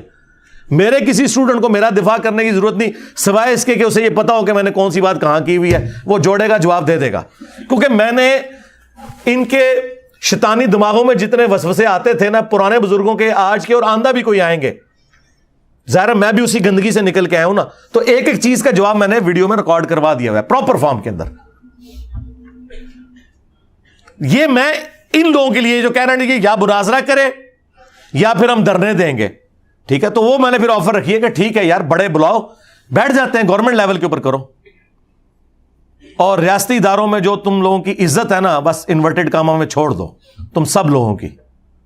ہاں سب کو پتا ہے کہ کیا ہو تم لوگوں کو کسی قابل نہیں کوئی سمجھتا. تم لوگوں نے کیا دین کا تعارف کروایا؟ صرف تم لوگوں نے چندے اکٹھے کیے ہیں اللہ اور اس کے رسول کے نام کے اوپر، جائیدادیں بنائی ہیں، مکے اور مدینے کی آوازیں لگا کر سواریاں سوار کی ہیں اور پھینکی ہیں دیوبند میں، بریلی میں، اجمیر میں اور بغداد میں جا کے غداری کی ہے تم نے اپنے پیغمبر کے ساتھ. تو دیکھو اللہ تعالیٰ نے پھر کتنی بڑی بلا تمہارے اوپر چھوڑ دی ہے. جو کہتا ہے میرے نبی سا ہے ہی کوئی نہیں، تیرے بابے تے شے ہی کوئی نہیں. صلو علی محمد وآل محمد، اللہم صلی علی محمد وعلی آل محمد واصحاب محمد وازواج محمد وامت محمد اجمعین الی یوم الدین آمین. اب آپ کا یہ ریئل ٹائم جو تھدا آیا ہوا ہے پرچیوں والا، اس کو میں کوشش کرتا ہوں کہ 1 گھنٹے کے اندر کور کروں انشاءاللہ تعالی، اور پھر آپ کو رخصت کریں. اب تو رمضان بھی ختم ہو چکا ہے، دودھ پتی اور سموسے بھی انشاءاللہ. آج صبح کوک ہمارا مینیج نہیں ہو سکا تھا، اس لیے ناشتہ آپ کو ہوٹل سے کروانا پڑا ہے ہمیں، لیکن ویسے عام دنوں میں ہم نے ناشتے کا ارینجمنٹ ادھر کیا ہوتا ہے اپنا بھی. باقی بل تو نہیں لیا نا آپ سے کسی نے؟ ہاں بل نہیں لیندے، بے فکر ہو. میں مسلح چکنا ہے جی، ڈلی پہاڑ کے عثمان بھائی نے دینی ہے.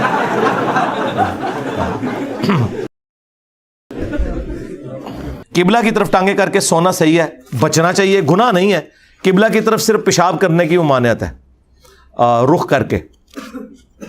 ٹانگیں کرنے سے گناہ والا معاملہ نہیں ہے، بس ایک ایتھکس کے خلاف ہے اور اس سے زیادہ کچھ نہیں ہے. ہم تو نہیں کرتے جی، کیونکہ وہ ایک حدیث بھی بخاری مسلم میں ہے نا کہ نبی علیہ السلام نے وہ قبلے کی دیوار پہ تھوک دیکھا تھا تو آپ نے اس صحابی کو امامت سے اتار دیا تھا. تو یعنی کہ پروٹوکول دیا جائے گا قبلے کو. 5 بھائی ہیں، سب اکٹھے ہیں، 4 کمانے کے قابل ہیں اور چاروں نے مل کر پراپرٹی بنائی. کیا سب سے چھوٹا اس پراپرٹی میں حق رکھتا ہے؟ رکھتا نہیں ہے تو دے دینا میرے بھائی. رحمی رشتے اور کیا ہوتے ہیں؟ اگر وہ ایک آپ کا بھائی کمزور نکلا ہے تو بجائے یہ کہ لوگوں سے مانگے، آپ اس کو اکاموڈیٹ کریں نا، بیچ میں دے نا، خود دے دینا. بھائی ہے نا آپ کا، باہر کا بندہ تو نہیں ہے نا. ویسے ان پرنسپل تو ظاہر نہیں رکھتا ہوگا، لیکن آپ نے اکاموڈیٹ تو کرنا ہے. اکثر لوگ نبی علیہ السلام کے دور میں آپ کا پسینہ مبارک خوشبو کے لیے استعمال کرتے تھے. کیا کسی صحابی نے آپ کا پیشاب یا خون بھی استعمال کیا؟ حادثاتی طور پہ 2 واقعات ہوئے تھے. اس پہ نبی علیہ السلام کا پیشاب، خون مبارک، اس پہ میری آپ ویڈیو دیکھ لیں. ایک دفعہ تو وہ مجموع الزوائد میں وہ روایت امام حیثمی نے لی ہے المعجم الکبیر طبرانی سے، اس کی سند بالکل ٹھیک ہے شیخ زبیر اور شیخ البانی دونوں کے نزدیک، کیونکہ اس کی ایگزیکٹ سند ابو داؤد میں بھی موجود ہے. پہلا حصہ ابو داؤد میں ہے کہ نبی علیہ السلام سردیوں میں آپ نے اپنی چارپائی کے نیچے ایک لکڑی کا پیالہ رکھا ہوتا تھا، اس میں آپ پیشاب کرتے تھے تاکہ باہر نہ نکلنا پڑے. تو آپ کی ایک کوئی کنیز تھی، اس نے وہ پی لیا غلطی سے، ظاہر ہے وہ اسمیل بھی نہیں تھی اس میں، عام پیشاب تو نہیں تھا. تو نبی علیہ السلام نے جب بعد میں پوچھا تو انہوں نے کہا مجھے تو نہیں پتا تھا. تو آپ نے فرمایا کہ تم نے اپنے اور جہنم کے درمیان ایک آڑ قائم کر لی. یہ ایک واقعہ ہے، یا ایک سنن کبری البیہقی میں ملتا ہے، اس کی صحت میں اختلاف ہے. یہ پیشاب والے کی صحت میں تو کوئی اختلاف نہیں ہے کہ عبداللہ ابن زبیر کو نبی علیہ السلام نے جب حجامہ کپنگ کروائی تو ایک پیالہ دیا اور کہا کہ اس سے کسی محفوظ جگہ پہ دفن کر دو. تو وہ سائڈ پہ جا کے انہوں نے پی لیا. تو بس یہ ایک واقعہ اس طرح کا ملتا ہے. باقی نبی علیہ السلام نے کبھی خود ایسا کام کروایا نہیں ہے، صرف پسینہ مبارک کی حد تک ہے. وہ بخاری مسلم ہے، وہ آپ نے انڈورس بھی کیا، کیونکہ جب ام سلیم وہ پسینہ جمع کر رہی تھی تو بخاری مسلم کے الفاظ ہے، آپ نے فرمایا تم نے اچھا کام کیا. انہوں نے کہا کہ میری بچی کی شادی ہے تو ہم یہ خوشبو کے لیے استعمال کرتے ہیں. جب ہم کسی بزرگ کی لکھی ہوئی کتاب کو اوتھینٹک نہیں مانتے تو جن اماموں نے حدیث کی کتابیں لکھی ہیں ان کو ہم کیسے اوتھینٹک مانتے ہیں؟ بھئی بزرگوں اور اماموں کا کیا لینا دینا میرے بھائی؟ 24 کیرٹ سونے کو آپ تانبے اور اس کے ساتھ کیوں کمپیئر کر رہے ہیں؟ بزرگوں کی کتابیں جو ہے نا وہ تو خود بزرگوں کے ماننے والے اس سے آ رہی ہیں نا. حدیث کی کتابیں سند کے ساتھ آئی ہیں میرے بھائی. ہاں ان کے کلمی نسخے موجود ہیں، اس پہ کوئی دوسری رائے نہیں ہے. وہ حدیث کی کتابیں پوری سند کے ساتھ جمع کی گئی ہیں. بزرگوں کی کتابیں تو ایک بندہ بیٹھ کے ہزاروں بندے کے بارے میں لکھتا ہے، وہ تاریخ اور بزرگوں کی کتاب ہوتی ہے. اور ہزاروں بندے مل کے ایک بندے کے بارے میں رپورٹ کرتے ہیں کہ وہ کیسا تھا، وہ حدیث کی کتاب ہوتی ہے، اس میں تو راوی ہوتے ہیں. باقی غامدی صاحب سے متعلق 20 سوالات میری ویڈیو دیکھ لیں، یہ پورا مقدمہ ہے۔ جب ہم کوئی گناہ کرتے ہیں تو ہم لوگ کہتے ہیں شیطان نے ابھارا یا نفس نے۔ جب اللہ نے حکم دیا فرشتوں کو ابلیس کو آدم کو سجدہ کرو تو ابلیس کو کس نے ابھارا تھا؟ شیطان نے ابھارا تھا نا۔ اس دن وہ پہلا شیطان ظاہر ہو گیا تھا نا، ابلیس کو اس کے اپنے نفس نے ابھارا۔ ہمارے بھی برائی کے کام نفس ہی کرواتا ہے، شیطان صرف پھونکے مارتا ہے، قرآن میں واضح موجود ہے، اس کا اختیار نہیں ہے، صرف دعوت دیتا ہے۔ سورہ ابراہیم کی جو آیت نمبر 22 ہے، جس میں شیطان کی آخری ملاقات ہے انسان کے ساتھ قیامت کے دن، وہ کیا کہتا ہے کہ میرا تو اس پہ کوئی اختیار نہیں تھا، میں نے تو صرف تجھے بلایا تھا، تو نے میری دعوت قبول کی تھی، آج اپنے آپ کو ملامت کر، مجھے ملامت نہ کر۔ ناخن کاٹنے کا سنت طریقہ پاپا جانی سے سیکھیں، ایتو شروع کر کے اوتے ختم، اس طرح کا کوئی روایت اصول محدثین پہ ثابت نہیں ہے۔ ناخن کاٹنے ہیں، مسلم شریف میں موجود ہے 40 دن میں ایک دفعہ، ناخن بھی کاٹنے ہیں، بغلوں کے بال بھی، زیر ناف بال بھی، اور مونچھیں بھی پس کرنی ہے۔ یہ 4 کام آپ نے 40 دن میں ایک دفعہ کرنے ہیں، اور اگر آپ ہر ہفتے یا 2 ہفتے بعد کر لیں تو زیادہ بہتر ہے، باقی 40 دن میں ایک دفعہ کر لیں، باقی اس کی کوئی اس طرح کی ترتیب نہیں بتائے گی۔ اگر دنیاوی حالات نماز میں آئے تو نماز پر کیا اثر پڑتا ہے؟ نماز تو ہو جائے گی، نماز کی روحانیت کمزور ہوگی، اسی لیے دیکھیں کسی حدیث کے اندر خشوع خضوع کو نماز کا حصہ قرار نہیں دیا گیا۔ ہمیشہ بات ہوتی ہے ظاہری اعمال کے اوپر کہ آپ نے ہر رکعت میں 1 رکوع اور 2 سجدے کرنے ہیں، ہر رکوع کے بعد قومہ کرنا ہے، 2 سجدوں کے درمیان بیٹھنا ہے، 2 رکعتوں کے بعد بیٹھنا ہے، 4 رکعتوں کے بعد بیٹھ کے پڑھ کے سلام پھیرنا ہے، سورہ فاتحہ آپ نے پڑھنی ہے۔ صرف ظواہر پہ بات ہوتی ہے، دنیاوی خیالات تو آئیں گے نا میرے بھائی، جب آپ ہر وقت دنیا میں ہی رہیں گے۔ 1:30 بجے جماعت ہے، 1:30 بجے گھر سے نکلیں گے، تیزی سے وضو کر کے آخری رکعت میں ملیں گے تو اور کیا خیال آئے گا؟ کوئی سوئچ ہے جو آن ہو جائے گا؟ اس کا حل یہ ہے کہ پھر اذان ہو تو آپ گھر سے نکل پڑیں، تسلی سے جا کے وضو کریں، نوافل ادا کریں جو سنت موقدہ ہوں یا غیر موقدہ شروع والی، پھر تسلی سے آپ کریں اور نماز کا ترجمہ یاد کریں، انشاءاللہ معاملات سیدھے ہو جائیں گے۔ ہجرت کے سفر میں جو واقعات بیان کیے جاتے ہیں کیا کہاں تک درست ہیں؟ مثلا سانپ کا کاٹنا، یہ تو جعلی روایت ہے سانپ کے کاٹنے والی، وہ بہیقی کے اندر موجود ہے، دلائل النبوہ کے اندر بھی اور مشکات کی 30 جلد میں بھی، یہ تو روایت جعلی ہے۔ باقی غار ثور والا واقعہ تو قرآن میں آیا ہے، سورہ توبہ کے اندر، بخاری میں بھی آیا ہے، حضرت ابوبکر صدیق رضی اللہ تعالیٰ عنہ آپ کے ساتھ تھے۔ مسند احمد میں آیا کہ مولا علی کو اپنی چارپائی پہ لٹایا تھا۔ اس کے لیے آپ میری ایک ویڈیو دیکھیں، رسول اللہ کا قاتل کون، اس میں نبی علیہ السلام کی زندگی میں جتنی مرڈر اٹیمپٹس ہوئی تھی نا، وہ ساری میں نے ڈسکس کی ہیں ایک جگہ پہ، اور جو اس میں غالی شیعہ غلوف کرتے ہیں، صحابہ کرام پہ بکواسیات کرتے ہیں، میں نے صحابہ کرام کا دفاع کیا تھا اور صحیح بات بتائی تھی، اس میں نے یہ سارے واقعات ڈسکس کیے ہیں۔ موقوف اور مرفوع کس کو کہتے ہیں؟ موقوف یہ ہے کہ صحابی اپنے ریفرنس سے کوئی بات بیان کر دے، وہ یہ نہ بتائے کہ میں نے نبی علیہ السلام سے سنی ہے، تو ہم یہ کہتے ہیں حدیث موقوف ہے، اور وہ صحیح ہوتی ہے تا وقت کہ کوئی صحیح حدیث اس کی مخالفت نہ کر دے صحابہ کرام کے اجماع کے ساتھ۔ صرف صحیح حدیث کی مخالفت بھی ضروری نہیں ہے، جب تک صحابہ کرام اس کو انڈورس نہ کریں، ہو سکتا ہے وہ دونوں باتیں درست ہوں، جس طرح اب بخاری میں ہے کہ نبی علیہ السلام کندھوں تک ہاتھ اٹھاتے تھے، مسلم میں کانوں تک اٹھاتے تھے، دونوں حدیثیں موجود ہیں، تو اب آپ یہ نہیں کہیں گے ٹکرا رہی ہیں، دونوں طریقے ثابت ہو گئے۔ تو موقوفاً روایت، جس طرح مولا علی کا قول ہے فضائل صحابہ احمد بن حنبل میں کہ میری وجہ سے 2 فرقے جہنم میں جائیں گے اور 2 گمراہ ہوں گے، ایک میری محبت میں غلوف کر کے، ایک میری دشمنی میں، اور یہی مولا علی کا قول نہج البلاغہ میں بھی موجود ہے۔ اب یہ جو قول ہے نبی علیہ السلام کے ریفرنس سے انہوں نے بیان نہیں کیا، اگرچہ نبی علیہ السلام کے ریفرنس سے مسند احمد میں موجود ہے، طبرانی میں موجود ہے، مشکات میں، لیکن اس کی سند میں کلام ہے، جو صحیح سند ہے وہ حضرت علی تک کی ہے۔ تو جب کوئی غیبی خبر کوئی صحابی بتائے تو یہ انڈرسٹوڈ ہوتا ہے کہ نبی علیہ السلام نے ہی ان کو بتایا ہوگا، تو یہ کہتے ہیں حدیث موقوف۔ اور حدیث مرفوع یعنی وہ بلند کی گئی، جیسے ہمارا یہ علاقہ سطح مرتفع پوٹوہار، مرتفع بلند کیا ہوا، جو نبی علیہ السلام تک مرفوع ہو۔ بعض اوقات ایک جگہ موقوف ہوتی ہے، دوسری جگہ مرفوع آ جاتی ہے۔ مثلا امام بخاری صحیح بخاری میں موقوفاً لے کر آئے کہ مولا علی علیہ السلام نے حضرت عمر فاروق رضی اللہ تعالیٰ عنہ کو ایک شخص پہ حد لگانے سے روک دیا تھا، چیف جسٹس جو تھے، اور کہا کہ امیر المومنین کیا آپ کو نہیں پتا کہ 3 لوگوں سے اللہ نے اپنا قلم اٹھا لیا ہے، سویا ہوا شخص پاگل اور چھوٹا بچہ، یہ شخص پاگل ہے جس کے اوپر آپ نے حد جاری کیا، تو حضرت عمر نے اپنا ڈیسیژن واپس لے لیا۔ بخاری میں یہ واقعہ ہے، اور حضرت علی نے حدیث نہیں بیان کی، خود اپنی طرف سے بات کی کہ اے امیر المومنین 3 لوگوں سے اللہ نے قلم اٹھا لیا۔ لیکن سنن ابن ماجہ میں جو یہ روایت ہے نا وہ یوں ہے کہ مولا علی کہتے ہیں کہ میں نے رسول اللہ سے سنا کہ 3 لوگوں سے اللہ نے اپنا قلم اٹھا لیا. تو یہ کنفرم ہو گیا کہ وہاں جو مولا علی کہہ رہے تھے اگرچہ انہوں نے نبی الاسلام کو مینشن نہیں کیا, یہ انڈرسٹوڈ تھا کہ رسول اللہ کے سننے پر ہی موقوف ہے. لیکن یہ ہر جگہ رول نہیں اپلائی ہوتا. بعض اوقات ہو سکتا ہے کسی صحابی کی اپنی ذاتی رائے بھی ہو, لیکن وہ کسی بریلوی دیوبندی وہابی نے نہیں چیک کرنا. وہ محدثین بتاتے ہیں کہ یہاں پہ اس صحابی کی ذاتی رائے تھی, انہیں اس معاملے میں اجتہادی غلطی لگی, اور اوورآل جو ہے یہ معاملہ اس طریقے سے ہے. مثلا ہم سمجھتے ہیں کہ وہ تمام اصحاب جنہوں نے جنگ صفین میں یا جنگ جمل میں حضرت علی کا ساتھ نہیں دیا اور غیر جانبدار ہو گئے, انہیں اجتہادی غلطی لگی تھی.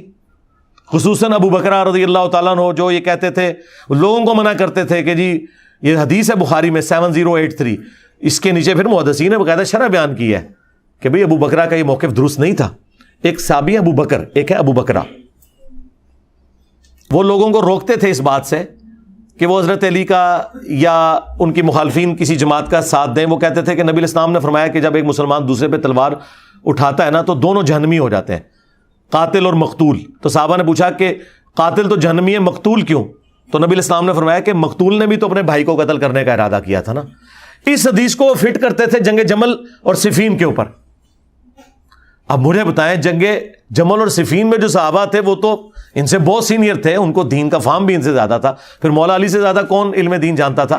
مولا علی کی حکم پہ عمل کر رہے تھے جو سورہ الحجرات میں ہے کہ جب مسلمانوں کا گروہ باغی ہو جائے تو اس کے خلاف قتال کرو یہاں تک کہ توبہ پر آمادہ ہو جاؤ. تو یہ کہتے ہیں یہ حضرت علی کے مخالفین کو باغی کہتا ہے, اور قرآن میں لکھا ہوا ہے باغی, بغا کا لفظ موجود ہے لیکن وہ پولیٹیکل ٹرم میں باغی ہے, دین سے باغی نہیں. نعوذ باللہ. ہم رضی اللہ عنہ کہتے ہیں, اسی مجلس میں میں رضی اللہ عنہم اجمعین وعلیہم السلام اجمعین کہہ رہا ہوں, تو رسپیکٹ تو نہیں کم ہونے دے رہا. یہ پولیٹیکل ٹرم, بس مولوی پورا نہیں پڑھا لکھا ہے نا, ان کے کرم ہے, انہوں پڑھانا بھی میں آگے کہ جدوں میں پولیٹیکل لفظ بول رہے تھے مطلب کیا ہے. اور خدا نہ خواستہ اگر یہ پولیٹیکل نہیں تھا تو پھر تو بڑا خطرناک مسئلہ ہے. اس کا تو مطلب ہے حضرت علی کیا مخالفین کو کافر سمجھتے تھے؟ کیونکہ بخاری مسلم میں حدیث ہے کہ 3 وجہ سے ہی مسلمان کا قتل کیا جا سکتا ہے, یا وہ دین چھوڑ جائے, مرتد ہو جائے, یا وہ شادی شدہ زانی ہو تو اسے سنسار کیا جائے گا, یا قتل کے بدلے قتل کیا جائے گا.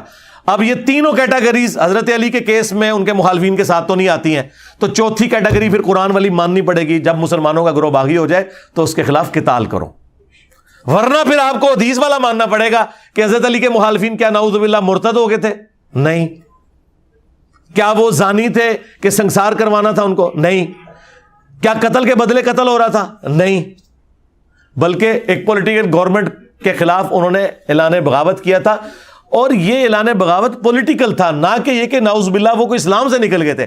ہم تو خوارج کے بارے میں بھی نہیں کہتے کہ وہ اسلام سے نکل گئے ہیں, اگرچہ ان کے بارے میں حدیثیں ہیں, ان کی ہم تعویل کرتے ہیں مولا علی کی وجہ سے, کیونکہ مولا علی سے جب پوچھا گیا مصنف ابن ابی شیبہ میں یہ کیا ہے, کافر ہیں, انہوں نے کہا کافر نہیں ہے, یہ کفر سے اتنی نفرت کرتے ہیں کہ میرے بارے میں بدگمان ہو گئے کہ میں کافر ہو گیا ہوں, اس لیے تو میرے خلاف کھڑے ہوئے. اینا جگرا مولا علی دا, اپنے مخالفین دا بھی دفاع کر رہے ہیں کہ یہ میرے خلاف اس لیے ہوئے ہیں کہ انہوں نے مجھے کافر سمجھا ہے, یہ اس بات کی دلیل ہے یہ کفر سے نفرت کرتے ہیں. اب مولا علی کو تو چاہیے تھا بخاری مسلم کی حدیث فٹ کر دیتے کہ جو کسی مسلمان کو کافر کہے اس پہ کفر لوٹ جائے گا. انہیں پتا تھا یہ اس صورت میں ہے جب تعویل کی غلطی نہ لگی ہوئی ہو. یہی تو ہم نے بات کی تھی کہ تعویل کی غلطی کی وجہ سے اگر کوئی کسی صحابی کو کافر کہہ لے اس پہ کفر نہیں لوٹتا. ہاں جو صحابی یا مسلمان سمجھتے ہوئے کہے گا وہ تو عام مسلمان کو بھی آپ کافر کہہ دیں تو کفر لوٹ جاتا ہے. اور یہ بات امام بخاری نے صحیح بخاری میں چیپٹر کی ہیڈنگ میں لکھی ہوئی تھی کہ اگر کوئی کسی مسلمان کو کافر کہہ دے تو وہ کافر نہیں ہوگا تعویل کی غلطی کی وجہ سے. ابن ابی بلتا والا واقعہ لکھا اور انہوں نے کہا حضرت عمر کافر نہیں ہوتے, اگرچہ انہوں نے ایک بدری صحابی کو منافق اور کافر کہہ دیا تھا کیونکہ حضرت عمر کو غلطی لگی تھی, لیکن حضور نے اسے توبہ اس لیے نہیں کروائی کہ اگر کوئی تعویل کی غلطی کی وجہ سے کسی مسلمان کو بدری صحابی کو بھی کافر کہہ دے اس پہ کفر نہیں لوٹتا. دیکھو یہ ٹیکنیکل بحثیں تھی, پیورلی مجھ سے پہلے کتابوں میں لکھی ہوئی تھیں, لیکن کسی نے ان کی منجی نہیں ٹھوکی ہوئی تھی نا, اس لیے ان سے ان کو کوئی مسئلہ نہیں. امام بخاری لکھ کے گئے ہیں کہ بدری صحابی کو بھی کافر کہنے سے کوئی کافر نہیں ہوگا تعویل کی غلطی کی وجہ سے. انجینئر نے کہتا اور جاؤ پڑھ کے آؤ, خدا ادا نہ آ جائے, لیکن پڑھو گے تو ہی پڑھنا پڑے گا. میری ویڈیو دیکھو, پڑھنے سے ویڈیو دیکھو تو پتہ لگے بخاریاں پڑھ پڑھ کے نکلے، وہ پتہ ہی نہیں بخاری کے لکھے ہے. تو وہ جو بخاری کی حدیث تھی نا ابو بکرہ والی رضی اللہ تعالیٰ عنہ، اس کے کانٹیکسٹ میں وہ پھر باقاعدہ محدثین اس کو ریبٹل کرتے ہیں کہ حضرت علی نے جو جنگ لڑی ہے وہ پولیٹیکل اختلاف کی وجہ سے. ویسے تو بخاری مسلم میں موجود ہے کہ جس نے وقت کے امیر کو نہیں پہچانا جاہلیت کی موت مرا ہے اور وہ بیعت ضروری ہے، اور یہ ساری چیزیں موجود تھیں. تو یہ ماننا پڑے گا یہ پولیٹیکل بغاوت والا سٹانس ہے. اچھا اب وہ پھر اس سے اگلے سٹیپ پہ جا کہتے ہیں نہیں جو اصحاب جمل تھے انہوں نے حضرت علی سے معافی مانگ لی تھی. بالکل، تو اس کا انکاری کون ہے؟ تو میں بتا رہا ہوں کہ معافی مانگی ہے. مجھ سے زیادہ سیدہ عائشہ کا دفاع کس نے کیا ہے؟ طلحہ اور زبیر کا کس نے کیا ہے؟ تم لوگوں کا کیا لینا دینا صحابہ کے ساتھ؟ لیکن وہ جو ایونٹ پرفارم ہوا ہے اس پہ محدث اعظم سعودیہ کے پورے کمنٹس پڑھو حدیث حوض کے اوپر. انہوں نے کہا یہ بات بالکل غلط ہے، ہم کہ دونوں پارٹیاں درست تھیں، ہزاروں مسلمان قتل ہو گئے، ہمیں یہ سیٹ کرنا پڑے گا، رسپانسبلٹی فکس کرنی پڑے گی یا حضرت علی کی جماعت کے اوپر یا ان کے مخالفین کے اوپر. تو انہوں نے کہا رسپانسبلٹی ان کے مخالفین پہ فٹ ہوتی ہے، ان کی وجہ سے مسلمان شہید ہوئے ہیں. حضرت علی حق پہ تھے، خلیفہ برحق تھے.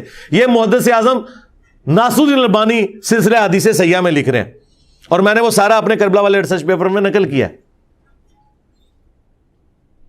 اور رہ گئے اصحاب صفین، ان کے بارے میں تو بخاری موجود ہے. تقتلہ الفئۃ الباغیہ یدعوہم الی اللہ ویدعونہ الی النار ویح عمار، افسوس ہے عمار تجھے ایک باغی جماعت قتل کرے گی، تو نے اللہ اور جنت کی طرف بلائے گا، وہ جماعت جہنم کی طرف بلائے گی. کہتے ہیں جی باغی کے الفاظ ہی موجود ہے، جہنم کی طرف بلانے والی جماعت، جہنمی جماعت میں نے کبھی نہیں کہا. یار خدا کے لیے اپنا لقمہ میرے منہ میں نہ ڈالو. جہنم کی طرف بلانے والی، وہ تو کوئی جھوٹ کی طرف بھی بلائے وہ جہنم کی طرف بلا رہا ہے. جہنم اور جنت کا فیصلہ آخرت میں ہونا ہے، لیکن نبی علیہ السلام کے الفاظ تو میں چینج نہیں کر سکتا کہ باغی اور جہنم کی طرف بلانے والی جماعت. دیٹس آل، بس اس سے آگے ہم نہیں جائیں گے. حالانکہ میں چلا گیا ہوں، میں رضی اللہ عنہ بھی کہتا ہوں اصحاب صفین کو. اصحاب جمل تو 24 کیرٹ سونا ہے نا، وہ تو ٹکر کے لوگ ہیں، وہ سابقون اولون ہیں، اس لیے اللہ نے ان کو توبہ کی توفیق بھی دی. اما عائشہ کو بھی، سیدنا طلحہ کو بھی، زبیر کو بھی، رضی اللہ عنہم اجمعین وعلیہم السلام اجمعین. میرا کربلا والا ریسرچ پیپر پڑھ لیں اور میری ویڈیوز پہ گوائیں.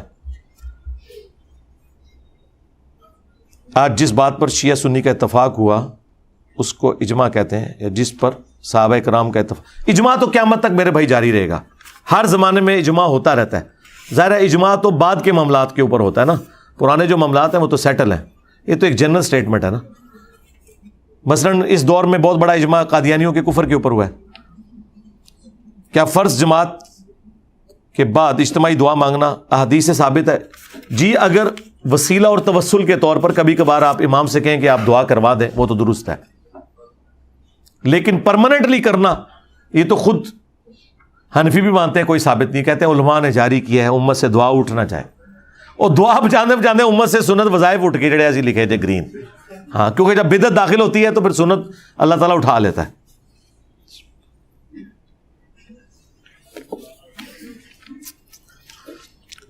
اگر ہر فرقہ کے امام کی امامت میں نماز ہو جاتی ہے تو قبر کو سجدہ کرنے اور ان سے مانگنے والے کے پیچھے کیسے نماز ہوگی جو شرک کرتا ہے؟ جی کلمہ کو مشرک اور کافر مشرک میں فرق ہے. اگر آپ سمجھتے ہیں کسی کے پیچھے نماز نہیں ہوتی تو پہلے آپ اس کو کافر ڈکلیئر کریں، جڑیں بڑھو کافر کو، پھر اگلی کریں گے. اور اگر آپ کہتے نہیں ہے مسلمان ہے تو اپنی ساری کمزوریوں کے باوجود اس کے پیچھے نماز ہوگی. ایک پوری ڈاکٹرن ہے. شرک والے امام کے پیچھے نماز پڑھنا، انگلش سب ٹائٹل کے ساتھ یہ ویڈیو اپلوڈ ہوئی ہوئی ہے، کیونکہ انگلینڈ میں بھی کافی سلفی ہیں جن کے دماغ میں یہ غبار ہے اور وہ لوگوں کو ابھارتے ہیں کہ ایک دوسرے کے پیچھے نماز نہ پڑھو. تو اس ویڈیو کا میں نے انگلش سب ٹائٹل بھی کروایا تھا، وہ آپ ویڈیو دیکھ لیں. شرک والے امام کے پیچھے نماز. تسی شرک والے کہہ رہے ہو نا، وہ کہتے ہیں گستاخ رسول امام کعبہ اور مسجد نبی کے امام کے پیچھے نماز کیسے ہو جاتی ہے؟ ہاں انہوں نے بھی اینک دا ذرا دھیان کرو نا. ہاں اپنے کنویں جیتے نا انہوں دنیا سمجھ کے بیٹھو. ہاں وہ بھی یہی کہتے ہیں دوسرے کہ گستاخ رسول نجدی کعبے کا امام اور مسجد نبی کا امام، اس کے پیچھے کیسے نماز ہو جاتی ہے جو گستاخ رسول ہے؟ تو پھر وہابی کے کہتے ہیں نہیں وہ گستاخ رسول نہیں، سرکار وہ بھی کہتے ہیں مشرک نہیں. ٹھیک ہے، تو پھر اس کا مطلب یہ ہے کہ دونوں کو آپ بینیفٹ آف ڈاؤٹ دیں، صرف ان کی اصلاح کی کوشش کریں.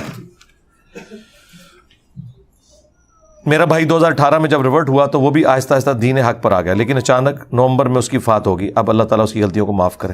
موج لگ گئی ہے جی، جنت میں پہنچ گیا، آپ کو اور کیا چاہیے؟ ہاں اس نے کوئی تکلیف نہیں اٹھائی. ابھی جو سسرالی رشتوں کی، ماں باپ سے تکلیف نہیں ملی، بیوی سے تکلیف نہیں ملی، بچوں کی مشقت نہیں، اللہ تعالیٰ نے اسے چھوٹی عمر میں اپنے نبی علیہ السلام تک پہنچا دیا انشاءاللہ تعالیٰ. ہاں جی، بخاری مسلم میں حدیث ہے، جس نے ایک دفعہ بھی صدق کے دل سے کلمہ پڑھا وہ جنت میں جائے گا انشاءاللہ تعالیٰ. وہ تو یہ سارے کے سارے حالات و واقعات جو ہیں دنیا کے، وہ تو باقاعدہ قرآن میں آیا ہے، حدیث مسلم شریف کے اندر، کہ جنتی تو جنت میں ڈسکشن کرتے ہیں اور کہتے ہیں یا اللہ ہمارے بھائیوں کو بھی ہم تک جلدی جلدی پہنچاؤ. ہوتے تو انتظار کر رہے ہوتے، تجھے اپنی فکر کرو. حضرت ابو ہریرہ اور عبد الرحمن بن عوف ایک ہی صحابی ہیں؟ نہیں، عبد الرحمن بن عوف اور ہیں. اگرچہ حضرت ابو ہریرہ کا نام بھی عبد الرحمن ہے، لیکن وہ ادوسی کہلاتے ہیں، وہ قبیلہ الگ سے، نام دونوں کے کامن ہے. جس نے عبداللہ نام کے اب کتنے صحابی ہیں؟ عبداللہ ابن عباس، عبداللہ ابن عمر، عبداللہ ابن زبیر، ٹھیک ہے، عبداللہ ابن مسعود. اب صحابہ کرام اس کا فرق کرتے ہیں. اگر بخاری مسلم میں صرف عبداللہ لکھا ہو نا تو اس سے مراد ابن مسعود ہوتے ہیں. عبداللہ بن عمر کو امام بخاری امام مسلم عبداللہ ابن عمر نہیں لکھتے، ابن عمر لکھتے ہیں. اور عبداللہ ابن عباس کو عبداللہ ابن عباس نہیں ابن عباس لکھتے ہیں. خالی عبداللہ اگر لکھا ہونا کسی حدیث میں تو اس سے مراد ابن مسعود ہوتے ہیں. اور یہ پروٹوکول اس لیے محدثین نے دیا کہ ان سب میں سب سے زیادہ سینئر ابن مسعود ہیں. وہ صحابہ صفہ میں بھی ہیں، سینئر اصحاب میں بھی ہیں، اس لیے ان کو پروٹوکول دیا ہے کہ عبداللہ کہنا ہے تو ابن مسعود کو کہنا ہے. اور سب سے بڑھ کر بخاری میں نہیں آتا کہ وہ حضور کے نالین اپنے ساتھ سفر و حضر میں رکھتے تھے، صاحب النالین وہ مشہور تھے. علی بھائی قرآن و حدیث کی روشنی میں رحمت کا مفہوم سمجھا دیں. جی سمجھایا ہوا نا، اللہ کی رحمت سے دھوکا. یہ وہ کلپ ہے کہ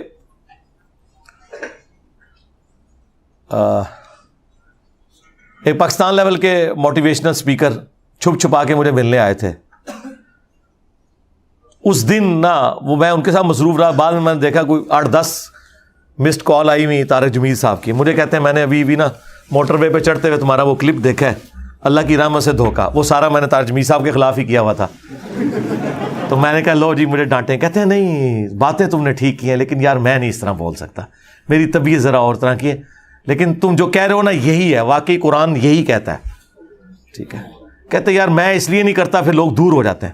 میں نے کہا جی ہمیں تو کوئی پرواہ نہیں ہے، ہم نے دیکھیں ان موضوعات پہ بات کر کے پوری امت کو ایک جگہ جمع کر دیا ہے، خواہ اپنے ساتھ کیا ہو یا اپنے مخالفین میں کیا ہو، ادھر بھی ایک جگہ جمع کر دیا ہے. جو ٹاپک لوگ کہتے تھے کہ اس سے فتنہ کھڑا ہوگا، ہم نے فتنہ ختم کر دیا اللہ کے فضل سے.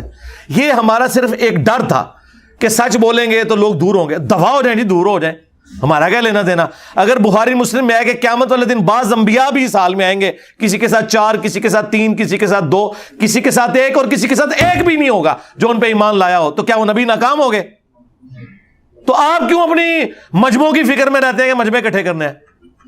بھاڑ میں گئے مجمع. آپ دیکھیں جو اللہ نے آسمان سے نازل کیا ہے اپنے پیغمبروں پہ وہ آپ نے امت تک پہنچانا ہے. بس آزمائش اور مصیبت میں کیا فرق ہے؟ اس کے اوپر میری ایک تفصیلی ویڈیو آپ دیکھیں، مکافات عمل. یہ جو آپ کو کہا جاتا ہے نا کہ یہ جس تکلیف کے بعد انسان اللہ کی طرف آئے وہ آزمائش ہوتی ہے، جس سے اللہ سے دور ہو جائے وہ عذاب ہوتا ہے. اس طرح کی کوئی تفریق مولا علی کی طرف ایک منسوب قول ہے. دنیا میں کوئی پیرامیٹر نہیں جج کرنے کا. آپ کے مخالفین مرتے ہیں تو آپ کہتے ہیں عذاب آ گیا، وہی کچھ آپ کے ساتھ ہوتا ہے تو آپ کہتے ہیں اللہ کی آزمائش آ گئی. تو اس کا کوئی کرائٹیریا نہیں. مکافات عمل تفصیلی ویڈیو میری دیکھیں، یہ سارے ٹاپکس میں نے کور کیا.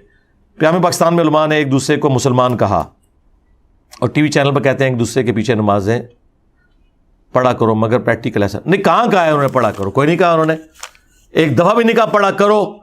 وہ تو کہہ رہا تھا میرے پیچھے سارے پڑھتے ہیں، میری مسجد میں سارے پڑھتے ہیں. کس نے کہا کہ پڑھا کرو؟ وہ بڑے شعار جے منو سونگ کے پتہ لگ جاتا ہے. ہاں جو اس کے سونگنے کی صلاحیت ہے نا، جس کی مثال اللہ نے علماء سو کی بیان کی ہے قرآن میں، اس سے زیادہ میری سمیل ہے مولویوں کے بارے میں. بڑے احتیاط نہ بول دے جے. ایک مس ہینڈلنگ ہوئی ہے ایک وہابی کو انہوں نے وچ کیا ہے کہ ہمارا تو علم غیب میں بریلویوں سے اختلاف ہی کوئی نہیں. تو اس کے جواب میں نے ایک جملہ بولا تھا، شاہ صاحب جدو اتوں نکلو گے نا تو انہوں اہل حدیث عوام مولوی خود ہی جواب دیں گے. تو اس پہ وہ ہنسنا شروع ہو گئے تھے. یہ شاہ صاحب کی یہ حالت ہے کہ یہ مجھے ایک جگہ ملے لاہور میں میرے دوست کے گھر، اور وہ ویڈیو چڑھ گئی.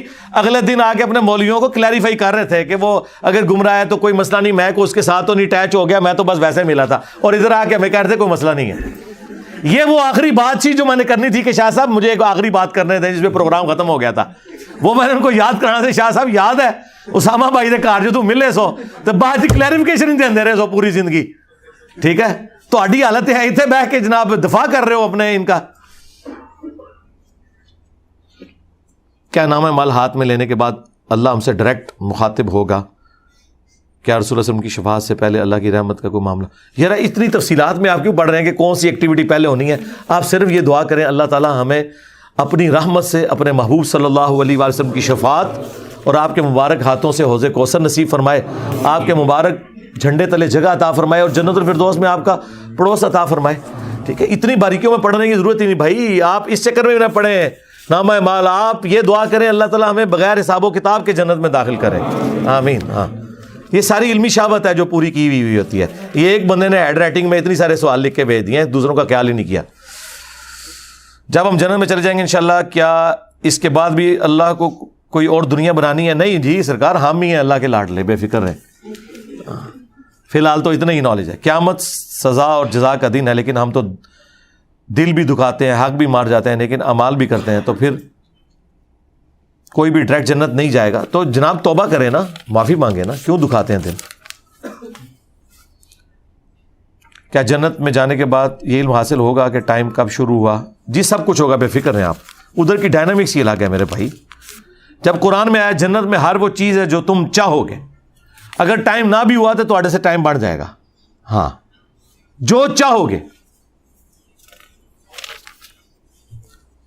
شیطان کو جہنم کا علم ہونے کے باوجود کیوں غرور پر اڑا ہوا ہے؟ مولویوں کو بخاری مسلم کا پتہ ہونے کے باوجود غرور میں کیوں اڑے ہوئے ہیں؟ بس اس کا جواب شیطان سے اگر آپ نے لینا ہے نا, تو اس شیطان سے لیں جو ممبر پہ ہر جمعے کو چڑھ کے آپ کو خطبہ دیتا ہے, من الجنت والناس. او منو ہی دسیو پھر وہی انہاں دے بڑے استاد دا بھی جواب ہوئے گا. بغیم بینہم, اندر کی ضد. مین ورسز وائلڈ ہم سب کا پسندیدہ پروگرام ہے. اس میں خدا کی پہچان کے حوالے سے ایک دو مثالیں سے اپنا تجربہ بیان کرتے ہیں. یار پروگرام خود ہی دیکھ لیں, آپ نے خود دیکھا ہوا ہے. تو دین اسلام سے تعلق رکھتی ہوئی ہسٹوریکل اتھینٹک چیزیں جو کاربن ڈیٹنگ سے بھی اسلام کی ہسٹری ثابت, ان کے متعلق معلومات دے دیں. آپ یوٹیوب کے اوپر دیکھیں, جو کچھ عرصہ پہلے وہ یو کے میں ایک نسخہ نکلا تھا, اس کی کاربن ڈیٹنگ کروائی تھی نا. ہاں جی, تو وہ آپ ویڈیو دیکھ لیں, اس کے اوپر رکھی ہوئی ہے. وہ حضرت عثمان غنی رضی اللہ عنہ کے زمانے کا نسخہ تھا وہ. اچھا اچھا اچھا, ٹھیک ہے. رشتہ داروں میں بدعت زیادہ ہو تو رشتہ داروں کو چھوڑ سکتا ہوں؟ نہیں, رشتہ داروں کو نہیں چھوڑنا, صلہ رحمی تو رکھنی ہے, قطع رحمی نہیں کرنی. بخاری میں ہے کہ حضرت ابو بکر کی بیٹی اسماء بنت ابی بکر کی والدہ کافرہ تھیں, مشرکہ تھیں. انہوں نے کہا یا رسول اللہ میری ماں مشرکہ ہے. آپ نے فرمایا کہ دنیاوی طریقے سے جو حسن سلوک معروف بنتا ہے وہ تم نے اس سے کرنا ہے. ہاں, رشتہ داریاں نہیں چھوڑنی آپ نے, کافروں سے نہیں چھوڑنی. تو ان سے کیوں, یہ تو مسلمان ہے. کسی کو بدعا دینا شرعی حیثیت سے کیا ہے؟ جائز ہے. الٹیمیٹلی ظاہر ہے یہ آپ کا رائٹ ہے نا. مظلوم کی بدعا سے بچنے کا کیوں احادیث میں کہا گیا ہے؟ پوری احادیث موجود ہیں اس حوالے سے. آپ دعا کا چیپٹر مشکات سے نکال کے دیکھیں. قرآن میں آیا ہے کہ اللہ تعالیٰ برائی کے ساتھ ذکر کسی کا پسند نہیں کرتا. ہاں, مگر جس پہ ظلم ہوا ہے وہ تو برے الفاظ میں بھی کسی کو بدعا دے تو اللہ تبارک و تعالیٰ اسے بھی ایکسیپٹ کرتا ہے. تو بدعا دینا جائز ہے, آپ مسلمان کو بھی دے سکتے ہیں, لیکن یوں دیا کریں کہ اے اللہ اسے ہدایت دے, اگر ہدایت نہیں تو اسے تباہ و برباد کر. یہ تو الٹیمیٹلی ہوتا ہے. وہ والی بدعا نہ دیں کہ انسان جو یک طرفہ بدعا ہوتی ہے, وہ نہیں. کیا ایک انسان کی بری نظر دوسرے انسان کو لگ سکتی؟ جی لگ سکتی ہے. اگر ایسا ممکن ہے تو ایک شخص دوسرے کا نفع نقصان کا مالک کیسے ہو سکتا ہے؟ میرے بھائی صرف یہ مسئلہ ہے, اگر دوسرا بندہ آ کے آپ کو گاڑی ٹھوک سکتا ہے اور آپ کی ہڈی ٹوٹ جائے گی تو یہ آپ کی تقدیر میں آزمائش ہے. اس کی جو نظر لگنا وہ تقدیر میں لکھا ہے کہ یہ بھی اللہ کی طرف سے آپ پہ ایک آزمائش آئے گی. لوگ صرف سمجھتے ہیں کہ دنیاوی نقصان جو ہے وہ آزمائش ہے. نہیں, کسی کے اوپر جنات کا آنا, آسیب کا سایہ ہو جانا, جادو ہو جانا, یہ بھی انہی تکلیف میں سے ہے جس طرح آپ کے اوپر جسمانی تکلیف آتی ہے. اس کے لیے آپ نے جب جسمانی تکلیف آتی ہے تو آپ علاج کرواتے ہیں نا, تو روحانی کو تکلیف ہے اس کا علاج کروائیں, وہ اللہ کی طرف سے آتی ہے. اگر بیوہ عورت کے 4 بچے ہوں, چھوٹے کمائی کا ذریعہ نہ ہو, اس کے پاس 7 تولے زیور سے زیادہ ہے, 7.5 سے زیادہ ہے, تو کیا اس کی زکوٰۃ فرض ہے؟ جی فرض ہے. کما کے تو نہیں دینی ہوتی میرے بھائی. اسلام میں 7.5 تولے سے زیادہ آپ جوڑ نہیں سکتے. اگر جوڑیں گے تو زکوٰۃ نکالیں گے, اور اس وقت تک زکوٰۃ نکالتے رہیں گے کہ کام ہوتے ہوتے 7.5 تولے سے وہ نیچے آ جائے. یہ بات ہے سر. اب تو 7.5 تولے بھی 16-17 لاکھ روپیہ جا کے بن جاتا ہے جو ریٹ چل رہا ہے. تو اگر نہیں ہے پیسے تو سونے کو توڑوا کے اس میں سے زکات دے دیں. اور اس میں یہ بھی شرط نہیں ہے, بعض اوقات لوگ کہتے ہیں اس کے پاس موٹر سائیکل ہے, اس کو زکات کیسے لگے گی؟ بھائی موٹر سائیکل تو ضروریات اصلی ہے, وہ موٹر سائیکل کیوں بیچے؟ ضروریات اصلیت سے ہٹ کے جو جمع پونجی ہے نا, وہ اگر 7.5 تولے سے زیادہ ہے پھر وہ معاملہ ہوگا. عالم دین بننے کے لیے کن چیزوں کا حاصل کرنا ضروری ہے؟ مت مارا جانا آپ کا ضروری ہے, اور تو کوئی حل نہیں اس کا. اگر آپ عالم دین کہہ رہے ہیں, یہ والا جو ہے کنوینشنل, اور اگر آپ یہ کہہ رہے ہیں کہ علم دین حاصل ہونے کے لیے, اس کے لیے آپ ہماری ویڈیوز دیکھیں اور کتابیں خود پڑھیں. اس کے لیے میں نے ایک ویڈیو بھی ریکارڈ کروا دی ہے کہ علم دین کیسے سیکھیں, کون سی کتابیں پڑھیں. آپ یوٹیوب پہ لکھیں, ریکارڈ ہے. مجلس جو آخری ہوئی تھی نا 144 ریکارڈ جون 2021 کے اندر, اس میں یہ سوال تھا, اللہ سے کلپ بھی اپلوڈ ہوا ہے. اولاد حاصل کرنے کے لیے تعویذ لٹکانا یا گھول کر پینا نہیں, اس کے لیے آپ دعا کریں جو حضرت زکریا علیہ السلام نے دعا کی تھی. سورہ آل عمران میں, سورہ مریم میں پورا واقعہ موجود ہے, دعا بھی ساتھ آئی ہے. اللہ سے انہوں نے نیک اولاد مانگی تھی, حضرت یحییٰ علیہ السلام انہیں بڑھاپے میں ملے تھے. باقی تعویذ آگے کوئی نہیں اس طرح کے کرنے. فرض نماز میں دوسری رکعت میں رکوع کے بعد دعا مانگنا نہیں, ثابت نہیں ہے. البتہ قنوت نازلہ اگر آپ نے پڑھنی ہو تو آپ فرض نماز کی آخری رکعت میں رکوع کے بعد پڑھیں گے. اس میں اگر فجر کی ہے تو یہ والی بات آپ کی درست ہوگی. مغرب میں ہوگی تو تیسری رکعت کے بعد دعائے قنوت اور قنوت نازلہ ہوتی ہے. وہ جو لوگ ذکر بالجہر کرتے ہیں اور حدیث کا حوالہ دیتے ہیں اس کے بارے میں رہنمائی. تو ہم ذکر بالجہر کے قائل ہیں نا. سلام پھیرتے ہی بخاری مسلم میں ہے اللہ اکبر بلند آواز سے کہنا, یہ ثابت ہے. اس کے علاوہ بھی زیادہ گلا نہ پھاڑا جائے, ذکر بالجہر کرنا بھی ثابت ہے, دل میں بھی ثابت ہے, زبان سے بھی ثابت ہے. کرنٹ شاہ میری ایک ویڈیو ہے تفصیلی اسی ٹاپک کے اوپر, ایک ایک چیز میں نے کلیئر کی ہے, وہ آپ دیکھ لیں. باقی جو فرض نماز کے بعد لا الہ الا اللہ پڑھتے ہیں یہ کوئی ثابت نہیں. میری عمر صرف 11 سال ہے لیکن مجھے غصہ بہت آتا ہے. مجھے قرآن و حدیث کی روشنی میں تجویز کریں. غصہ تو آتا ہے جی, سیدھی سی بات ہے, یہ ایک نیچر میں اللہ تعالیٰ نے بعض لوگوں کی رکھ دیا ہوا ہے. غصہ آنا کوئی بری چیز نہیں ہے, اس کا اظہار برا ہے. جب غصہ آئے تو تجویز یہی ہے آپ کے لیے کہ آپ کھڑے ہیں تو بیٹھ جائیں, بیٹھے ہیں تو لیٹ جائیں. سب سے پہلے وہ جگہ چھوڑ دیں. اور بخاری مسلم میں آیا اعوذ باللہ من الشیطان الرجیم پڑھیں, یہ ذہن میں رکھتے ہوئے کہ شیطان مجھ پہ حاوی نہ ہو. اور جا کے وضو کر لیں. سردیاں ہیں تو ٹھنڈے پانی سے جا کے وضو کریں. اگر کوئی شخص ظہر اور عصر نماز رہ گئی اور وقت بھی ختم ہو گیا اور دوسرے شہر چلا گیا, مغرب عشاء جمع کر کے پڑھ سکتا ہے. رہ جانے والی ظہر عصر کا کیا کرے؟ ظہر عصر بھی پڑھے. جہاں پہ پہنچا ہے نا پہلے ظہر عصر جمع کرے, اس کے بعد مغرب عشاء جمع کرے. اب آپ پوچھیں گے وہ 2 کرے یا 4 کرے, 4 ہی کر لیں آپ, تاکہ اگر آپ کو اندازہ نہیں ہو رہا کہ یہ سفر اتنا ہے یا نہیں ہے, یا میری زور وہاں رہی تھی, ان چکروں سے نکلنے کے لیے نبی علیہ السلام نے سفر میں 2 فرض بھی پڑھے ہیں, 4 بھی پڑھے ہیں. عمومی سنت 2 ہے, 4 بھی پڑھ سکتے ہیں. تو پہلے زور پڑھیں, عصر پڑھیں, پھر مغرب اور عشاء.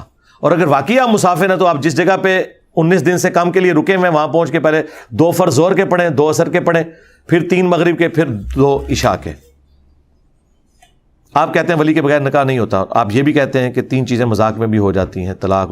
تو اس سے یہ کیا ثابت ہو گیا؟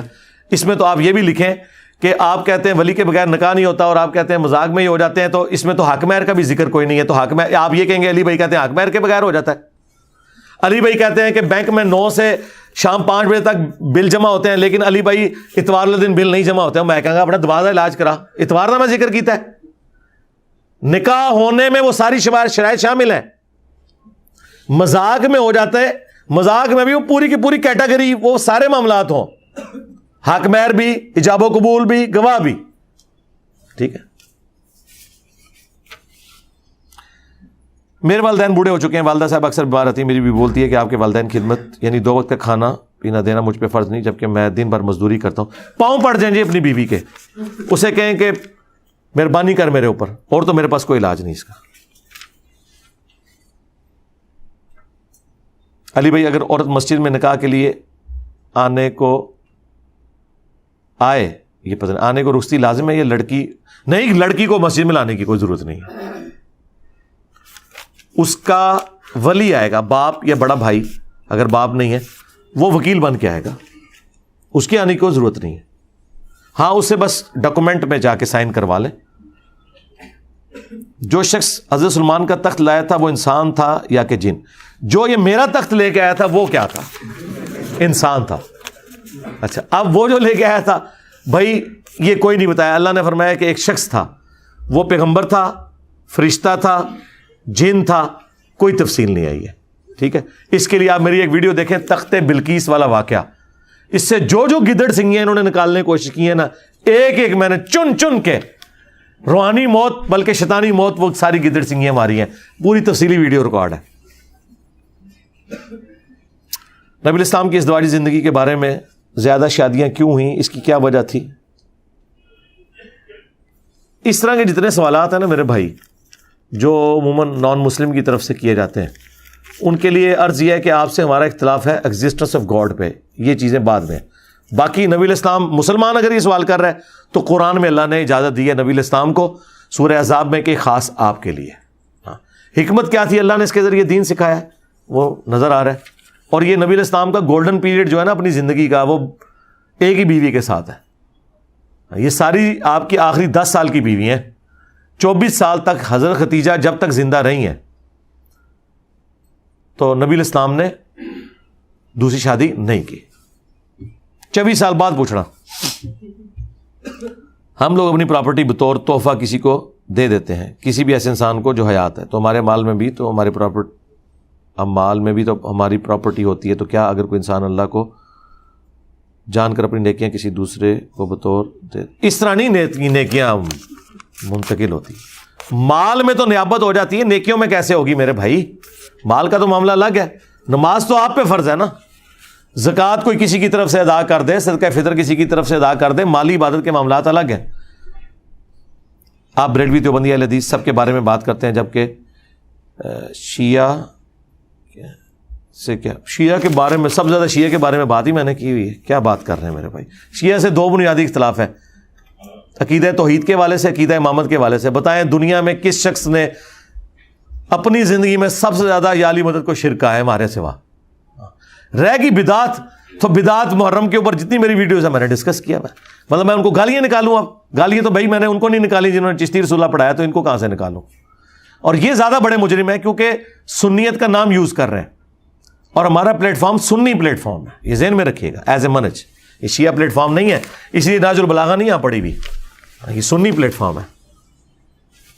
شیعہ کو ہم مسلمان سمجھتے ہیں. جامع مسجد میں جمعہ پڑھا عید کا آخری روز میں آپ کے بارے میں بہت کچھ. او یار چھوڑ خدا, چیخا انجوائے کرو. وڈی بوتل رکھ کے تے اینا وڈا چپساں دا پیکٹ رکھ کے نا انجوائے کرو چیخا. ہمارے علاقے کا امام مسجد فرقہ واریت کے بیان دے اور ہمارا ذہن اس پر مطمئن نہ ہو تو کیا ہماری نماز ہو جائے گی اس کے پیچھے؟ نماز سے کوئی فرق نہیں پڑتا یار. حضرت عثمان کے مخالفین کے پیچھے حضرت عثمان کہہ رہے نماز پڑھ لو, تو میرے مخالفین کے پیچھے کیوں نہیں نماز ہوگی؟ پڑھے.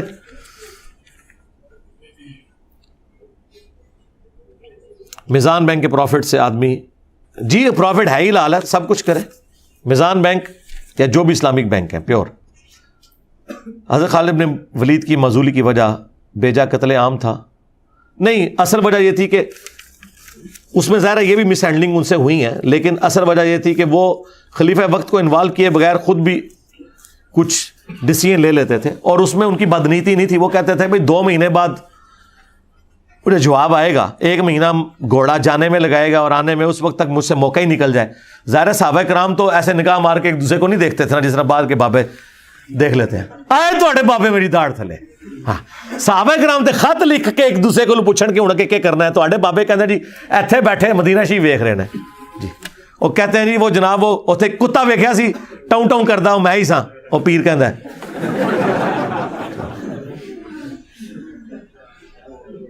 تو وجہ یہ تھی پیچھے. اس وقت واٹس ایپ کی چیزیں نہیں تھی. آج والا معاملہ ہوتا تو خالد بن ولید 1 انچ بھی خود ڈیسیژن نہ کرتے.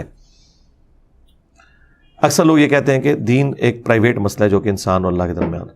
وہ جو حکومتی لیول کے پوائنٹ آف ویو سے یہ بات کرتے ہیں تو یہ غلط ہے بات. باقی یہ جو انڈیویجول لیول پہ میں سمجھتا ہوں کہ یہ لوگ پھر بھی بہت بڑی خیر ہیں. سیکولر لوگ کم از کم آپ کو رفع دین کرنے پہ مارتے تو نہیں ہے نا. ڈینجرس تو وہ فرقہ باز مولوی ہیں جو کہتے ہیں کہ جی آپ کا بھی جو ذاتی مسئلہ ہے نا اس کو بھی میں نے مسئلہ بنا کے آپ کو رفع دین کرنے پہ مارنا ہے. تو ان سے تو یہ لوگ بہتر ہیں. باقی اسلام یہ ٹوٹل دین کو لے کے چلتا ہے. دین پالیٹکس بھی ہے, دین معاشرتی معاملات بھی ہیں, اور اخلاقیات بھی ہیں, اور دینی رسومات بھی ہیں. جدا ہو دین سیاست سے تو رہ جاتی ہے چنگیزی. سورہ نور کی آیت نمبر 35 کے بارے میں سمجھا دیں. جی سورہ نور آیت نمبر 35, آیت نور لکھیں, تقریباً 25 منٹ کی ویڈیو کھل جائے گی, پوری تفصیل سے سمجھایا ہے. قرآن کی مختلف صورتوں کے فضائل بیان کیے جاتے ہیں جن کے پڑھنے سے گھر میں فاقہ نہیں ہوتا. وہ روایت ہے, سورہ واقعہ کے بارے میں کمزور ہے. باقی اللہ تعالیٰ سے دعا کریں. آپ فرض نماز کے بعد ابن ماجہ میں حدیث ہے, نبی علیہ السلام دعا مانگتے تھے, اللہم انی اسألک علما نافعا ورزقا طیبا وعملا متقبلا. اور 2 سجدوں کے درمیان اللہم اغفر لی وارحمنی واہدنی وارزقنی, یہ دعائیں مانگیں تو انشاءاللہ رزق میں فراوانی ہوگی. اور سب سے بڑی بخاری مسلم میں حدیث ہے, جو چاہتا ہے اس کا رزق فراخ کر دیا جائے اور اس کی عمر دراز ہو تو اپنے رشتہ داروں سے اس نے سلوک کرے. کیا نماز اردو میں پڑھنا جائز ہے؟ اردو میں اگر نماز کے اندر پڑھ رہے ہیں تو پھر تو جائز نہیں ہے. نماز کے باہر ضرور پڑھیں اور اردو ترجمہ یاد کریں. آپ نے عربی میں پڑھنی ہے. نماز اور قبلہ یہ مسلمانوں کے یونٹی کی علامت ہے, یہ آپ اس کو آپ چینج نہیں کر سکتے. مردوں کے ہاتھ پر مہندی سے ڈیزائن کروانا یہ حرام ہے جی, ظاہر ہے عورتوں کی مشابہت ہے. کیا ہم قرآن کی کوئی ایک آیت یا نبی صلی اللہ علیہ وسلم کی ایک حدیث اٹھا کر سائڈ پر رکھ سکتے ہیں؟ وہ یہ تو سوال جنرل ہے. یہ جس کا سوال ہے وہ کیا پوچھ رہا ہے, کیا پوچھ رہا ہے؟ کیا کوئی آیت یا محمد صلی اللہ علیہ وسلم کی حدیث اٹھا کر سائڈ پر رکھ سکتے ہیں؟ میرا سوال یہ ہے کہ کوئی ایک آیت یا کوئی ایک جنرل نہیں, کس آیت کی بات کر رہے ہیں؟ کسی بھی, یعنی کہ ایک آیت جو جس میں ہمیں نصیحت کی گئی ہو. نہیں صاحب پہ عمل کرنا ہے بس. ٹھیک. حضرت خضر علیہ السلام اللہ تعالیٰ کے نبی تھے یا ولی تھے؟ واللہ عالم جی کہ وہ کیا تھے. ہمارا تو خیال یہ ہے کہ وہ نبی تھے اور عین ممکن ہے فرشتے تھے. اس پہ میں نے تفصیلی ویڈیو, تمام چیزیں اس پہ میں نے دلائل سے ثابت کی ہیں کہ وہ حضرت موسیٰ کے چونکہ استاد تھے تو ظاہر ہے کہ پھر نبی سے کم درجہ نہیں ہوگا. اب نبی میں وہ انسان تھے یا فرشتے تھے یہ اللہ کو بہتر پتا ہے, کیونکہ فرشتوں میں پیغمبر ہوتے ہیں. تو قصہ موسیٰ اور خضر لکھیں, تفصیلی ویڈیو میری ریکارڈ ہے. ہم ملتے وقت السلام علیکم کہتے ہیں. جب آگے کا لکھا الگ ہوتے ہیں تو کیا کہنا چاہیے؟ جی السلام علیکم ہی کہیں. خدا حافظ آپ ٹریڈیشنل ساتھ کہنا چاہتے ہیں وہ بھی جائز ہے, کوئی مسئلہ نہیں. مردے کو دفنانے کا صحیح طریقہ کیا ہے؟ جی قبلہ رخ دفنائیں گے, دائیں کروٹ لٹا کے قبلہ رخ بنی ہوئی ہوگی. جس طرح مسلمان دفنا رہے ہیں وہ بالکل ٹھیک ہے. جمعے کے خطبے کے دوران کیسے بیٹھا جائے؟ جس طرح مرضی بیٹھے, صرف گوٹھ مار کے بیٹھنا احتبا عربی میں کہتے ہیں, یعنی دونوں گھٹنے کھڑے کر کے یوں, یہ بیٹھنا منع ہے ابو داؤد کے اندر. باقی جس طرح مرضی بیٹھے. جو عذاب قبر ہوتا ہے, آخرت کے عذاب میں کوئی کمی ہوگی؟ یعنی جس کو عذاب قبر ہوگا آخرت کا عذاب تو اس سے بھی زیادہ سختی ہوگا اس کے لیے. ہاں جی, ترمذی میں حدیث ہے کہ قبر آخرت کی منزلوں میں سے پہلی ہے, جس کی یہ کامیاب ہوئی اگلی آسان ہوگی, جس کی یہ مشکل ہوگی اگلی مشکل ہوتی جائیں گی. اسی حدیث میں یاد ہے نا, حضرت عثمان جو ہے وہ رو پڑتے تھے قبر کو دیکھ کے. تو اللہ تعالیٰ ہمیں عذاب قبر سے, عذاب جہنم سے بچائے, آمین. اگر کسی وجہ سے روزہ چھوٹ جائے تو اس کا کفارہ کیسے ہوگا؟ روزہ رکھنا ہوگا, اگلے رمضان سے پہلے رکھ سکتے ہیں. مسلم میں حدیث ہے, اما عائشہ کہتی ہیں میں اگلے رمضان کے سے جسٹ پہلے جو شعبان آتی تھی نا, اس میں روزوں کی قضا دیا کرتی تھی. تو اگلے رمضان سے پہلے آپ نے وہ روزے قضا کرنے ہیں, یعنی رکھ لینے, اور باقی اور کفارہ کوئی نہیں دینا, بس اس کا قضا ہی کرنی ہے. کفارہ تو انہوں نے دینا ہوگا نا جو بیمار ہیں, ان کو صحت یابی کی امید نہیں ہے, تو وہ روزہ رکھ ہی نہیں سکتے. جو رکھ سکتا ہے وہ روزہ ہی رکھے گا. اہل تشیع باغ فدق کے ایشو میں اعتراض کرتے ہیں. حضرت بکر صدیق راوی بھی تھے, جج بھی تھے. حضرت بکر صدیق تو نہیں تھے, حضرت علی بھی بیچ میں شامل ہیں. اس پہ میری ویڈیو دیکھ لیں, یہ ایشو ریزالو ہے.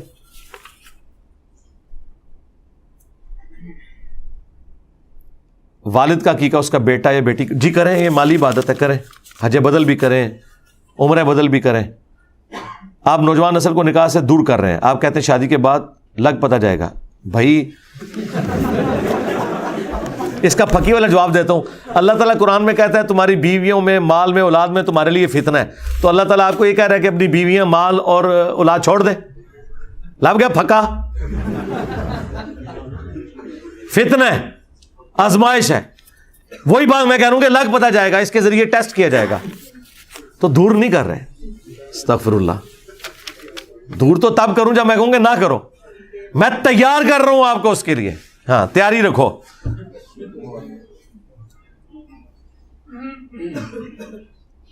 اگر کوئی شراب کی کمپنی کا لوگو بنانا پڑ جائے، نہیں بنانا جی، لعنت بھیجیں. شراب کے بارے میں تو ترمذی میں حدیث ہے کہ لوڈ کرنے والا، نکالنے والا، ان لوڈ کرنے والا، لے جانے والا، پینے والا، پلانے والا 10 لوگوں کے اوپر لعنت فرمائی گئی ہے. اس میں لوگو بنانے والا بھی شامل ہے. ہاں اب آپ کہیں گے کہاں لکھا ہوا ہے؟ جی قرآن میں لکھا ہے وَتَعَاوَنُوا عَلَى الْبِرِّ وَالتَّقْوَى وَلَا تَعَاوَنُوا عَلَى الْإِثْمِ وَالْعُدْوَانِ. نیکی پرہیزگاری کے کاموں میں ایک دوسرے کی مدد کرو، برائی میں الگ رہو. ہاں پتہ نہیں چلا وہ الگ بات ہے، جب پتہ چل گیا پھر نہیں کریں گے. کیا پلاسٹک کی بالٹی سے غسل کیا جا سکتا ہے؟ ہاں جی کریں. پلاسٹک کی بالٹی تو صاف کرنا بھی زیادہ آسان ہے، اس میں پاکیزگی بھی زیادہ ہے بنسبت میٹل کی اور مٹی کی بالٹی کے. وہی کریں، لیکن اچھے والا پلاسٹک گریڈ 1 والا لیا کریں. یہ بھی تو مشورہ میں دیا گا، کیونکہ دوسرے والی پلاسٹک کی بالٹی کچھ عرصے بعد ٹوٹ جاتی ہے. وہ مہنگی آتی ہے، وہ جو تھوڑا چمکیلا سا پلاسٹک ہوتا ہے اور لچکدار ہوتا ہے، وہ زیادہ عرصہ نکالتی ہے. رفع دین سب سے مضبوط دلیل کیا ہے؟ سب سے مضبوط دلیل یہ ہے کہ حدیث کی تمام کتابوں میں نماز کے طریقے پہ پہلی حدیث رفع الیدین کی ہوتی ہے. بخاری سے لے کے ابن ماجہ تک یا الموطا امام مالک، باقی ساری کتابیں کھولیں، یہ سب سے مضبوط دلیل ہے. کیا شطرنج کھیلنا جائز ہے؟ اگر آپ اس کے اندر کوئی وہ جوا وغیرہ نہ لگایا ہو، ٹائم پاس کرنے کے لیے، آپ کی نماز بھی نہ ضائع ہو رہی ہو، تو آپ یہ جس طرح ویڈیو گیمز ہیں یا لوڈو ہے، اس کے اوپر آپ لوڈو اور انجینئر محمد علی مرزا لکھیں، میری ویڈیو کھل جائے گی. وہ جو مسلم شریف میں حدیث آئی ہے نا، وہ ڈائس پھینکنے والی، وہ جوئے کے ڈائس پھینکے جاتے تھے. یہ لوڈو کے جو آپ دانا پھینکتے ہیں یہ اس میں نہیں آتا. ہاں لوڈو پہ اگر آپ نے جوا لگایا ہوا ہے، جس طرح ہمارے یہ بوڑھے بوڑھے لوگ ہوٹلوں پہ بیٹھ کے لوڈو کھیل رہے ہوتے ہیں، اس زمانے میں بھی توفیق نہیں ان کو مل رہی اب آخری وقت میں بھی کہ نماز پڑھیں، تو وہ تو حرام ہے. باقی سوال آپ کے کاٹ دیے کیونکہ وہ پہلے کور ہو گئے ہیں. جن لوگوں نے عبد القادر جیلانی کی تصویر گھر میں لگا رکھی ہے، اس کے سامنے جھکتے ہیں، توبہ توبہ توبہ. اسی وجہ سے تو تصویر منع تھی. تو شرکی ایکٹیویٹی ہے یہ. تو اس کو تو بریلوی بھی خود مانیں گے، اس کو کون جائز سمجھتا ہے؟ اگر انسان کو آسانی تکوین میں پیدا کیا گیا تو جعفر بن ابی طالب کو جنت میں پرندوں کے پر کیوں عطا کیے گئے؟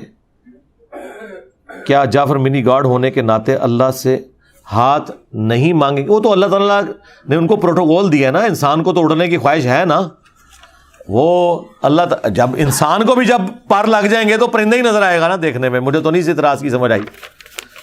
آپ یہ چاہ رہے ہیں کہ انہی ہاتھوں سے آپ اڑنا شروع کر دیں تو آپ اس سے بھی اڑیں گے تو آپ کہ یہ پر ہی نظر آ رہے ہوں گے. انشاءاللہ آپ اس سے اڑ لیجئے گا، جو آپ خواہش کریں گے وہ ملیں گے. جاوید احمد غامدی صاحب کہتے ہیں کہ وراثت والے مسئلے میں ساری امت غلطی پر ہے. دین واٹ؟ مثلا کہتے ہیں کہ پہلے اولاد کو حصہ ملے گا پھر ماں باپ کو. نہیں، ساری امت غلطی پہ ہے تو میرا خیال جواب ادھر خود ہی ختم ہو گیا. وراثت کے مسائل خود لکھے ہوئے ہیں قرآن میں ترتیب کے ساتھ. سورہ نساء آیت نمبر 11 سے آنورڈ میری ویڈیو بھی دیکھ لیں. ایک ایک حدیث میں نے ڈسپلے کروائی ہے. اپنے رہائشی مکان کے علاوہ اگر کوئی اور پلاٹ ہے، دکان، کمرشل، اس کی بیچنے کی نیت نہ ہو تو پھر کیا نیت ہے میرے بھائی؟ بیچنے کی نیت نہیں ہے تو اور کیا ہے؟ نیت یہ ہے کہ آپ کی جمع پونجی ہے، یہی ہو سکتی ہے نا، اور تو کوئی نہیں ہے. تو بھائی جمع پونجی کے اوپر ہی تو زکوٰۃ ہے. ایک بندے کے پاس 50 تولے سونا ہے، وہ کہ جی میں اس کا پلاٹ لے لوں اور میری اس پہ کوئی نیت نہیں ہے تو میں زکوٰۃ نہیں دوں گا. نہیں، کنز کے اوپر ہے. کنز جو جوڑ کے رکھتے ہو، جو سورہ توبہ میں ہے کہ تمہاری پیٹھوں پہ اور پہلوؤں پہ اور ماتھوں پہ داغا جائے گا جو تم نے کنز جوڑا ہوتا ہے. کنز کرنسی کی شکل میں ہوتا ہے، سونے کی شکل میں، چاندی کی شکل میں، ایسٹس کی شکل میں، جو ضروریات اصلیہ سے ہٹ کے ہیں. مکان ہیں، پلاٹس ہیں، مال تجارت ہے جو بیچنے کی غرض سے آپ نے اپنی دکان میں لگایا ہوا ہے. ہمارا جانوروں کا کاروبار ہے. ہم چھوٹے بڑے جانور گاؤں میں پالنے کے لیے دیتے ہیں. جب جانور تیار ہوتے ہیں تو بیچ دیتے ہیں اور نفع شیئر کر لیتے ہیں. ٹھیک ہے، زکوٰۃ اس میں کوئی نہیں ہوگی میرے بھائی. وہ تو جا کے 40 کے اوپر جا کے سٹارٹ ہوتی ہے.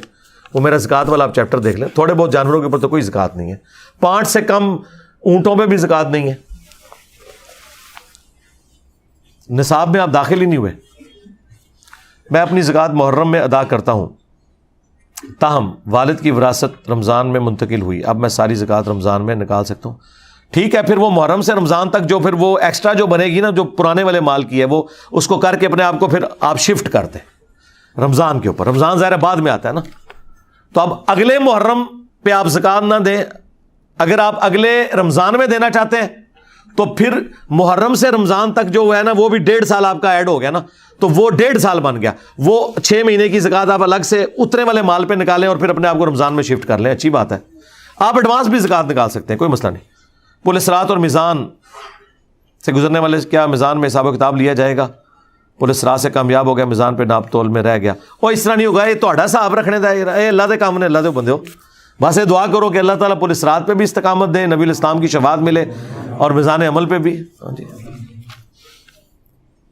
ایک ان دیکھے خدا پر غیب پر ایمان رکھنا پر ایمان کی حد تک کیسے پہنچا جائے؟ جی اس کے لیے آپ میری ویڈیو دیکھیں، فرام کریشن ٹو کریٹر. اور یہ جو ایتھیس سے متعلق 10 کوسچنز میرے ریکارڈ ہوئے ہیں، اور سب ٹائٹل اس پہ انگریزی لگا ہے پچھلے دنوں. اس کا ایک کلپ تھا، where did God come from. اس کے اوپر جی انگلینڈ کے ایک فزکس کے پروفیسر جس نے لکھا ہے، میری 53 ایئرز ایج ہے، اس نے کامنٹس کیے ہوئے ہیں. یہ ہدایہ وکٹری والے چینل پہ نا انہوں نے باقاعدہ ویڈیوز بیک گراؤنڈ پہ لگا کے اپلوڈ کیا. اس نے انگلش سب ٹائٹل، وہ کہتا ہے جی میں خود فزکس کا پروفیسر ہوں، اتنے عرصے سے پڑھا رہا ہوں، لیکن مجھے پہلی دفعہ کو مسلمانوں میں بندہ نظر آیا کہ جسے فزکس کی یہ ساری ٹرمز پتہ ہے، second law of thermo dynamics کیا ہے، انٹروپی کیا ہے، اور جس طریقے سے اس نے خدا کا تعارف کروایا. وہ کامنٹس نیچے دوسرے نمبر پہ نظر آ رہے ہیں. یار اپنا ارشاد بھائی، وہ عامر کو کہنا ہے کہ اس کے کامنٹس کو پن کرے. ہاں ہاں، وہ اتنے لوگوں نے مجھ سے زیادہ لائکس آ چکے ہیں، میرے کامنٹس نے پن کیے ہیں، اسے کہ اس کو پن کرے. تو وہ آپ میری ویڈیو دیکھیں.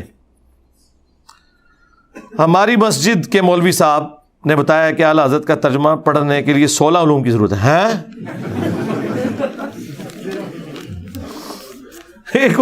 مولوی اتنا بڑا گمراہ ہے کہ جنہوں بریلوی خود بھی گمراہ منن گے.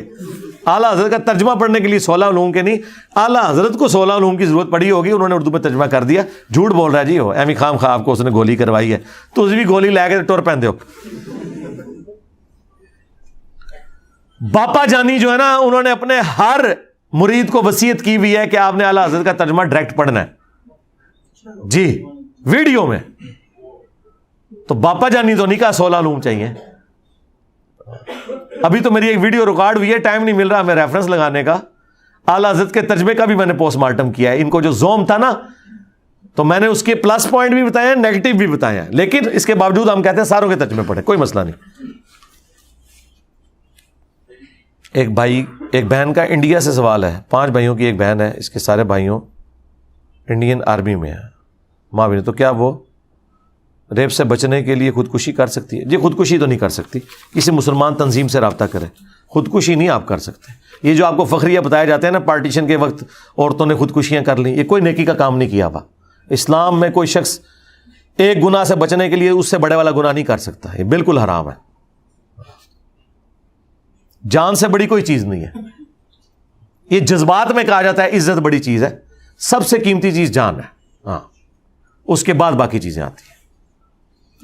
سورہ قلم آیت نمبر 10 سے 15 میں اللہ تعالیٰ نے جو لوگوں کی بات نہ سننے کا کہتا ہے، ان میں سے ایک تانا دیا ہے. نبی الاسلام نے بھی تانا دینے سے منع کیا.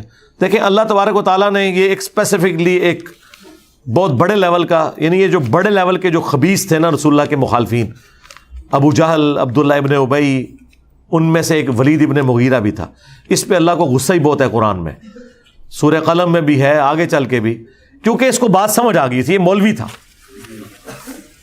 آج کی ڈیٹ میں، اسے سمجھ آئی تھی، اس کے باوجود اس نے نبی الاسلام کے ساتھ غداری کی. اس وجہ سے اللہ تبارک و تعالیٰ نے، یہ اسپیسیفکلی ایک ہی کیس ہے، کوئی جنرل نہیں ہے. اس کے لیے آپ میرا یوٹیوب پہ کلپ دیکھیں، گستاخوں کو گالیاں دینا ثواب کا کام. وہ ہمارے خادم رضوی صاحب بھی کہتے ہیں جی گالیاں دینا اللہ دی سنت ہے، تو نبی دی بھی سنت ہے. تو وہ میں نے ان کو ریبٹل کیا تھا. اس ٹائم تو سارے مولوی بھیگی بلی بنے ہوئے تھے نا، اکیلا میری آواز اٹھ رہی تھی. میں شیعہ کے پاکستان لیول کے ایک بڑے مدرسے میں اس رات بیٹھا تھا جب 2017 کے دھرنے تھے، اور وہ بیٹھے ہوئے تھے فیض آباد، اور ان کے وہ جلسے کی آوازیں بھی وہاں آ رہی تھی، اتنا قریب تھا. میں نے کہا یار یہ بندہ ختم نبوت کے نام کے اوپر اتنی اتنی گالیاں دیتا ہے. آپ لوگ ایک بیان جاری کریں, کہتے ہیں انجینئر صاحب آپ کی بات تو ٹھیک ہے, ہم نے کوئی بیان جاری کیا نا تو ان کے بندے پکڑ کے ہمارے شیعہ کو مارنا شروع کر دیں گے. میں نے کہا آج کے بعد تم حسینی کہنا چھوڑ دو. اور اس وقت مجھ پہ تازہ تازہ مرڈر اٹیمپٹ بھی ہوئی تھی, اس کے باوجود میں نے آڑے ہاتھوں لیا تھا, اور ویڈیو ابھی بھی اپلوڈ ہے. اور بعد میں ہمارے یوسف بھائی نے نور ہدایت چینل کے اوپر باقاعدہ اس کو ایک ایک حوالے لگا کے اپلوڈ کیا تھا. چندے یہ لوگ آپ لوگوں سے کھاتے رہے, عزتیں ویل کرواتے رہے. جب اسلام پہ برا وقت آیا دو بول نہیں بول سکتے اپنی جان کی خاطر, یہ ان کے پیچھے آپ لوگوں نے چلنا ہے. شیعہ حضرات کہتے ہیں کہ حضرت علی اور حضرت معاویہ کے درمیان جو جنگ ہوئی اس کے قتل حضرت معاویہ. جی میں نے تو ڈسکس کر چکا ہوں نا میرے بھائی. شیعہ حضرات نے کیا کہنا ہے, ہم نے کہنا ہے. ہم سے بڑا کون شیعہ علی میں سے؟ ہماری موبائل شاپ ہے تو فلمیں ڈرامے USB میں کاپی کر کے دیں نا, بالکل نہیں. یہ بات کو پوچھنے والی ہے. میں نے میرے گاٹے ہم ہی فٹ پہ کر دے سوال. لو جی تھوڑا پورا تھدا مکا چھڑا جی میں اے جے کرامت اللہ کے فضل سے. ٹھیک ہو گیا جی. اللہم انی اسألک بانک انت اللہ لا الہ الا انت الاحد الصمد الذی لم یلد ولم یولد ولم یکن لہ کفوا احد والہکم الہ واحد لا الہ الا هو الرحمن الرحیم الف لام میم اللہ لا الہ الا هو الحی القیوم اللہم صلی علی محمد وعلی آل محمد اللہم ربنا آتنا فی الدنیا حسنہ وفی الآخرۃ حسنۃ وقنا عذاب النار ربنا آتنا من لدنک رحمہ وہیئ لنا من امرنا رشدا لا الہ الا انت سبحانک انی کنت من الظالمین اللہم احسن عاقبتنا فی الامور کلہا واجرنا من خزی الدنیا وعذاب الآخرہ اللہم اغفر لحینا ومیتنا وشاہدنا وغائبنا وصغیرنا وکبیرنا وذکرنا وانثانا اللہم من احییتہ منا فاحیہ علی الاسلام ومن توفیتہ منا فتوفہ علی الایمان. اے اللہ جن جن بھلائیوں کا سوال تیرے محبوب صلی اللہ علیہ وآلہ وسلم نے تجھ سے کیا, ہمارے حق میں, ہمارے ماں باپ کے حق میں, ہمارے بیوی بچوں کے حق میں, پوری امت کے حق میں قبول و منظور فرما. جن جن چیزوں کے شر سے تیرے محبوب علیہ السلام نے تیری پناہ طلب کی, تمام مسلمانوں کو ان چیزوں کے شر سے اپنی پناہ عطا فرما. اے اللہ ہماری, ہمارے ماں باپ کی, ہمارے بیوی بچوں کی, پوری امت کی تمام دینی دنیاوی جسمانی روحانی ظاہری باطنی پریشانیاں تکلیف مصیبتیں دکھ بیماریاں دشواریاں دور فرما. بالخصوص انڈیا, کشمیر, فلسطین, یمن, عراق, شام, افغانستان, جہاں کہیں بھی چائنا میں مسلمان تکلیف کی زندگی گزار رہے ہیں, غیب سے ان کی عزت آبرو جان و مال کی حفاظت فرما. حاضرین کے دلوں میں جو نیک اور جائز دعائیں ہیں قبول فرما. حاضرین کے جو رشتہ دار بیمار ہیں انہیں شفا عطا فرما, خود بیمار ہے تو شفا عطا فرما. اے اللہ جو چھوٹے بڑے رشتہ دار ان کے فوت ہو چکے, جتنے بھی مسلمان آج تک فوت ہو چکے, تمام کی مغفرت فرما. ہمارے ملک پاکستان کی خیر فرما, اندرونی اور بیرونی خطرات سے محفوظ فرما. اے اللہ جو کچھ مانگا وہ بھی عطا کر دے, جو نہ مانگ سکے ہمارے حق میں بہتر ہے تو ہمیں بن مانگے ہی عطا فرما دے. سبحان ربک رب العزت عما یصفون وسلام علی المرسلین والحمد للہ رب العالمین. اے اللہ ہمیں ایمان و عافیت کے ساتھ مدینہ شریف میں بہت بقیع غرقد میں مدفن اور جنت الفردوس میں اپنے محبوب صلی اللہ علیہ وآلہ وسلم کا پڑوس نصیب فرما. یہ تمام دعائیں تمام مسلمانوں کے حق میں قبول و منظور فرما. وصلی اللہ علی النبی الکریم وعلی آلہ وصحبہ اجمعین الی یوم الدین. آمین.